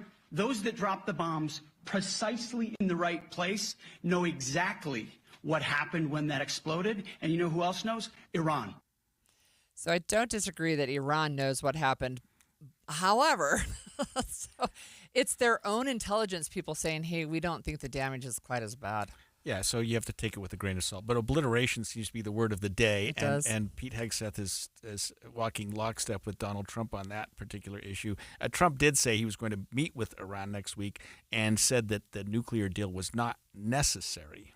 We're going to talk to them next week with Iran. We may sign an agreement. I don't know. To me, I don't think it's that necessary. I mean, they had a war, they fought. Now they're going back to their world. I don't care if I have an agreement or not. The only thing we'd be asking for is what we were asking for before about we want no nuclear, but we destroyed the nuclear. In other words, it's destroyed. I said, Iran will not have nuclear. Well, we blew it up. It's blown up. He didn't say obliterated, but you know, he's the one that got us out of the nuclear deal that Right. Obama signed up for, Right. in 10 part years ago. because Yep. he felt as though maybe the Iranians weren't being as upfront as they could have been. Right. And I mean, that's still part of the discussion, right? And he's like, well, I don't know if we need a deal, not a nuclear deal, because he thinks there's no longer any capacity for that. Well, you know, we talked earlier today with John Cohen, and one of the things that he said that was interesting to me is that they had people on the ground that were going to be able to actually go in and get eyeballs on the level of, I guess, obliteration. Prior to the attack, the U.S. government would have collected quite a bit of intelligence from, using overhead imaging from satellites, picking up intercepting communications between Iranian military and civilian leaders. They'll use human sources to try to pinpoint the exact location of the materials that they, the radiological materials that you guys were just talking about, and they'll put all of that into what they describe in the military as finding, fixing, and then destroying. So if they targeted the facilities, I suspect they probably had pretty good intelligence that the materials were there. After the military operation, they'll do what is known as a battle damage assessment, and they'll use those same sources of information in order to try to ascertain whether they were successful. Now, the best way to do a battle damage assessment is to actually have people go on the ground and inspect the facilities. That's not likely in this situation. So it's going to be a little bit tougher for the intel community and the military to rely on those other sources of information I described to get a definitive understanding. It was really interesting to talk to him because he was a former counterterrorism coordinator at the U.S. Department of Homeland Security. He had some real on-the-ground insight, but he also told us what we should look for from a security standpoint now following this bombing. From a security perspective, you're going to look at two things. One, you're going to look at what is Iran doing overtly and what can we do overtly to sort of de-escalate the conflict. Again, I think it's highly unlikely that Iran's going to engage in any type of activity that's going to result in a traditional military conflict with the U.S. military, because as I said earlier, they lose that war. They're no match for the United States, and they know that. But Iran also has a long memory, and they have historically sought to respond to what they perceive as aggressive acts directed at them in a way that's consistent with what they view was done to them. So, you hope for the best, but you plan for the worst. I think his comments on Iran is not going to come after the U.S. in an all-out war because they know they'll lose it. So they're going to, do some maybe small things, but cybersecurity things. But he also was able to explain to us the process that following the bombings on Iran. We do know from public reporting that the Israeli intelligence service, the Mossad, do have people and sources on the ground in Iran. So part of what they may be doing is waiting for those in-country assets to get to the sites and provide additional, more detailed information about the actual damage that they see. But no, when it comes to Iran, the U.S. and Israelis and the Saudis and others work very, very closely, sharing intelligence and other information. Interesting. He mentions other countries than the U.S. and Israel, the Saudis and others. So it must be a source of consternation in that region, Iran and their nuclear capabilities. Yeah. And it's not just Israel being upset, but other countries are at least on guard, at least saying, hey, we need to keep an eye on what's happening in Iran. I've seen just some, this is new stuff right now, but with U.S. Attorney General Pam Bondi saying the risk of sleeper cells within the United States has never been higher, right? So even John Cohen mentioned that Mexico or South America, he didn't say Mexico, he said South America, Canada, and now Pam Bondi is saying within the U.S. we've got these sleeper cells potentially that could be activated. I only know that from like James Bond movies. Yeah, and you can expect that there would be some fallout from the U.S. bombing in Iran, and notwithstanding the ceasefire, notwithstanding Trump indicating that he's going to go there and at least talk to them and try to come to some resolution, not go there physically. Yeah, I don't think he's going to go there. He's going to meet with them, not on their turf, obviously, and try to come to some sort of resolution. I think the Israelis are on guard too, but I think was it Cohen that said the Iranians have a long memory, and that can't be. Yeah, and one of the things he said to us earlier today was that they like to retaliate one for one, right? So you killed this person at this rank, we're going to look to try and kill a person at the same rank. And we saw that when they launched missiles into Qatar earlier this week. It was like the same number that they felt like had been launched at them, they were going to send back in to send a message.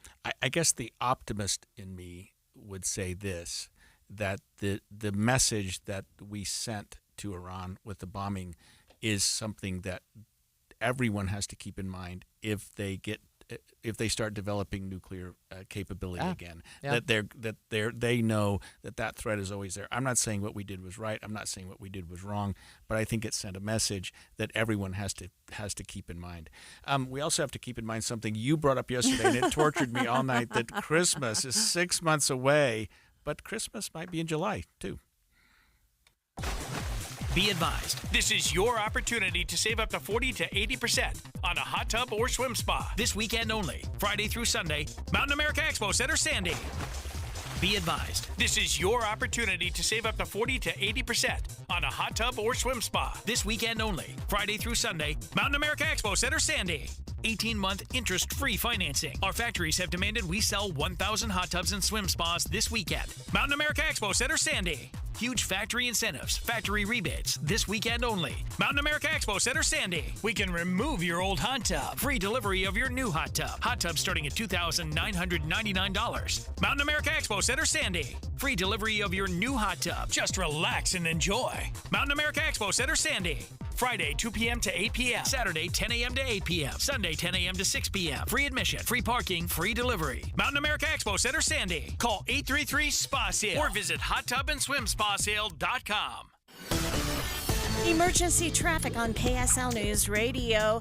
We are seeing big improvements on the northbound drive of I-15. It's still a little bogged down, Draper to Sandy, but after that, you're going to see good speeds from earlier crashes involving a lot of vehicles, and that's going to be clear from 90th South all the way to downtown, but southbound I-15 is still tied up and snarled.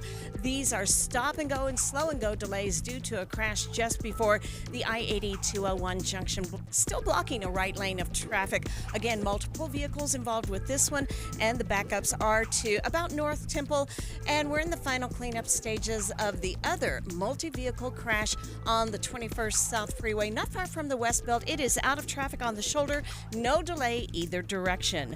Wasatch Front businesses and property managers. GoPave Utah provides all asphalt repairs for your parking. For patching and paving along the Wasatch Front, contact GoPave Utah. GoPave Utah. GoPaveUtah.com. Ricky Meese in the KSL Traffic Center.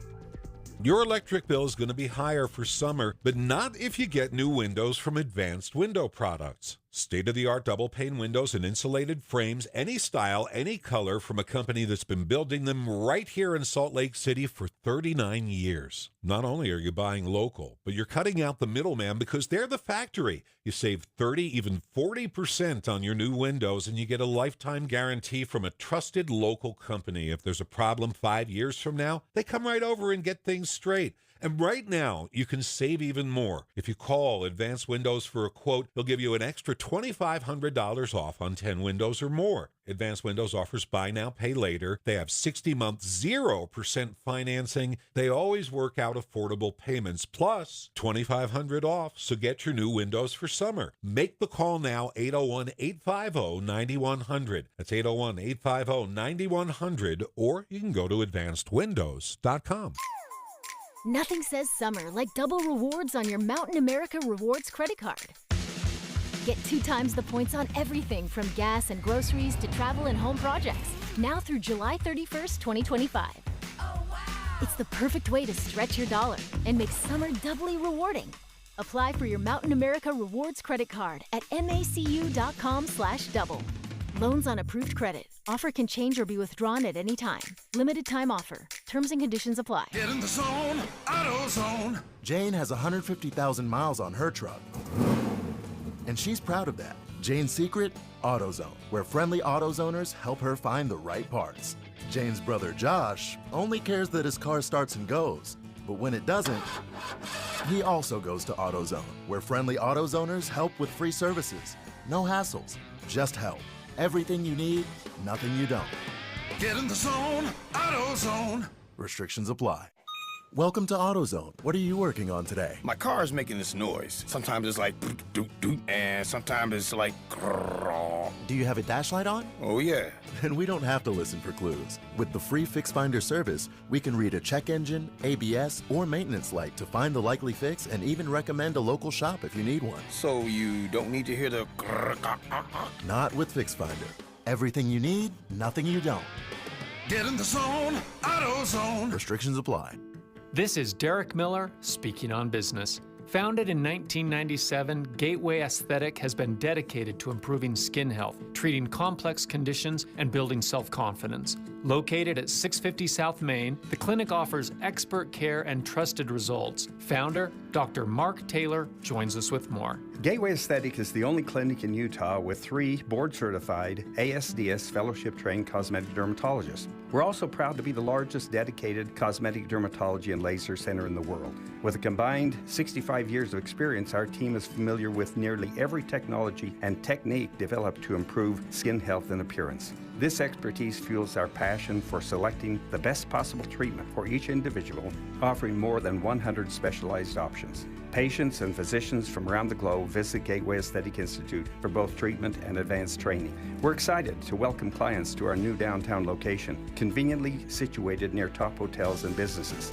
An ideal spot for patients to unwind during and after their treatments. We're grateful for the continued support of our downtown clients and friends, and we look forward to helping even more people enhance their confidence and quality of life. Discover the difference expert care can make for your skin.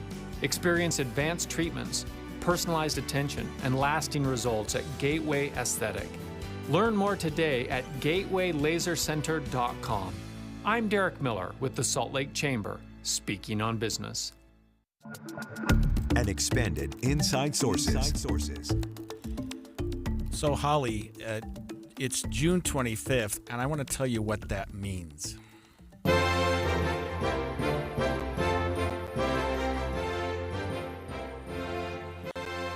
I'm still upset at you that you brought this up yesterday when you said June 24th is 6 months from Christmas Eve. Well, June 25th is six months from Christmas Day. Downhill slide. So, yeah, here we go. I don't like Christmas in October. I don't like it in November. But you're talking about Christmas in July. Oh, my gosh. You know what? We are so excited to have Ricky Meese that everybody knows from the KSL Traffic Center, who also knows a ton about Christmas. A little Welcome. bit. Oh, no, you Thank know a ton. And welcome to KSL, friends. It's good to have you on the air with us. Yeah, Christmas. You would fall under the category of Christmas creep, Greg, while Holly, you are the one that's going to embrace it. All right. And today happens to be what the online Christmas community and others before that would call Leon Day. It means 6 months from now until Christmas, and Leon is simply Noel spelled backwards. Oh, I was wondering, what does clever. Leon have to do with 6 months? Yeah, Okay, Noel. And some people will also call it Rudolph Day, but that's what they're talking about. And this is where people will start thinking about, okay, maybe I need to start getting a jump on my Christmas shopping, because it's hard to do it for a large group of people at the very last. Yeah. And that is when retailers started coming up with the idea that, maybe we need to capitalize on it, because summer months are often when retail sales are lowest. Now, this is pre-online shopping. Right. So Amazon kind of changed a lot of that. But then as soon as back to school gets underway, sales spike. So it was a way, just like Black Friday, so retailers could end their year out of the red and in the black. Wow. That's kind of how it got started. And even places like QVC, they'll pull out their holiday wares for Christmas in July. And this is where it gets polarizing. It's loved by some, hated by others, Right. and that's where we have the Christmas creep. That's me. That's so the Christmas. funny. I prefer the Grinch. I mean, the creep is a Right. little. I don't know, Ricky. I love you, but hey.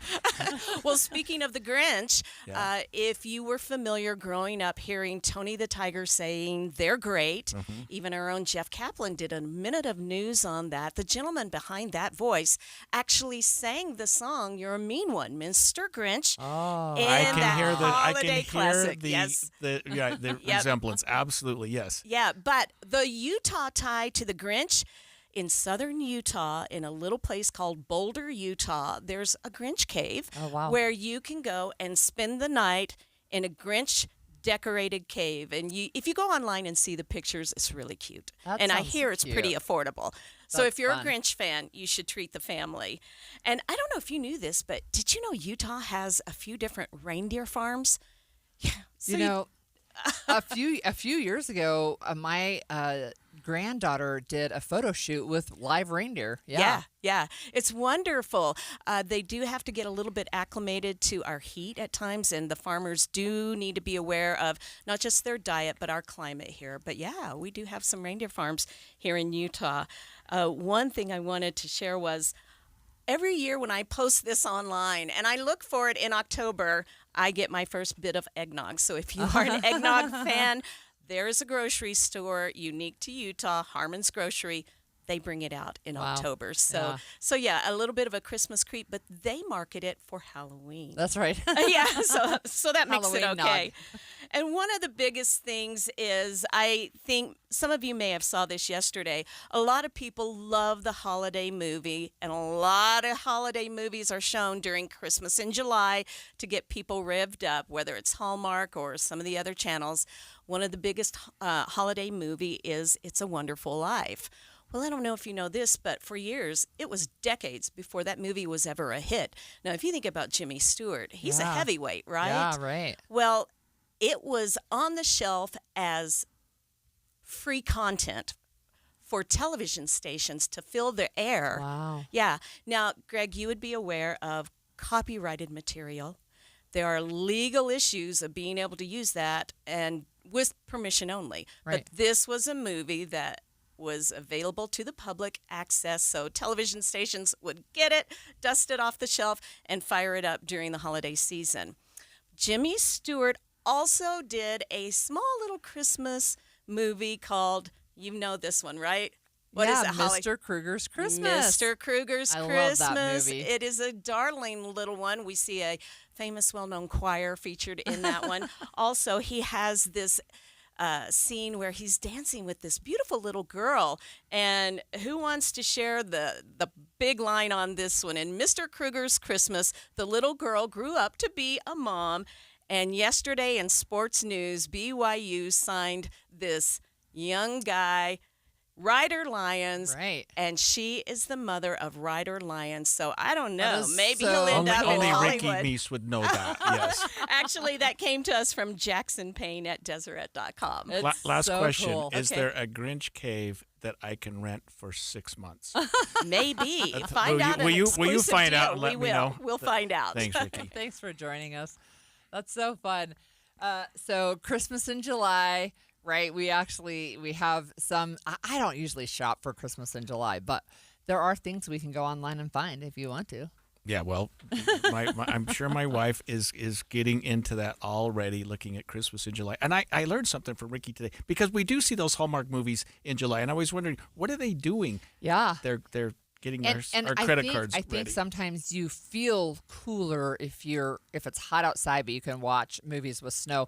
And Utah actually has a lot of those Hallmark movies filmed downtown, and it's in summer months and it's fake snow, right? So they'll block off a street and they'll do this whole wear a sweater and fake snow, and then we'll see it on the television a little bit later. We're looking at specials for Walmart, Wayfair, Pottery Barn, others. I had no idea. I just was caught up in it all and just not appreciating that I'm being manipulated subtly by all these retailers who are saying, hey, you got to start buying now. All right. There's another fun fact of the day. Today is actually Global Beetles Day, not the insect, right? Not the insect. So you and I don't know, we probably grew up listening to the Beatles. Yeah, I still listen to them. It's still one of my favorite groups. I listen to them all the time. And say hello. Yeah, one of my favorite Beatles songs. And we'll leave you with this. Stay tuned for Maria Chaleos at noon, and we will see you again tomorrow.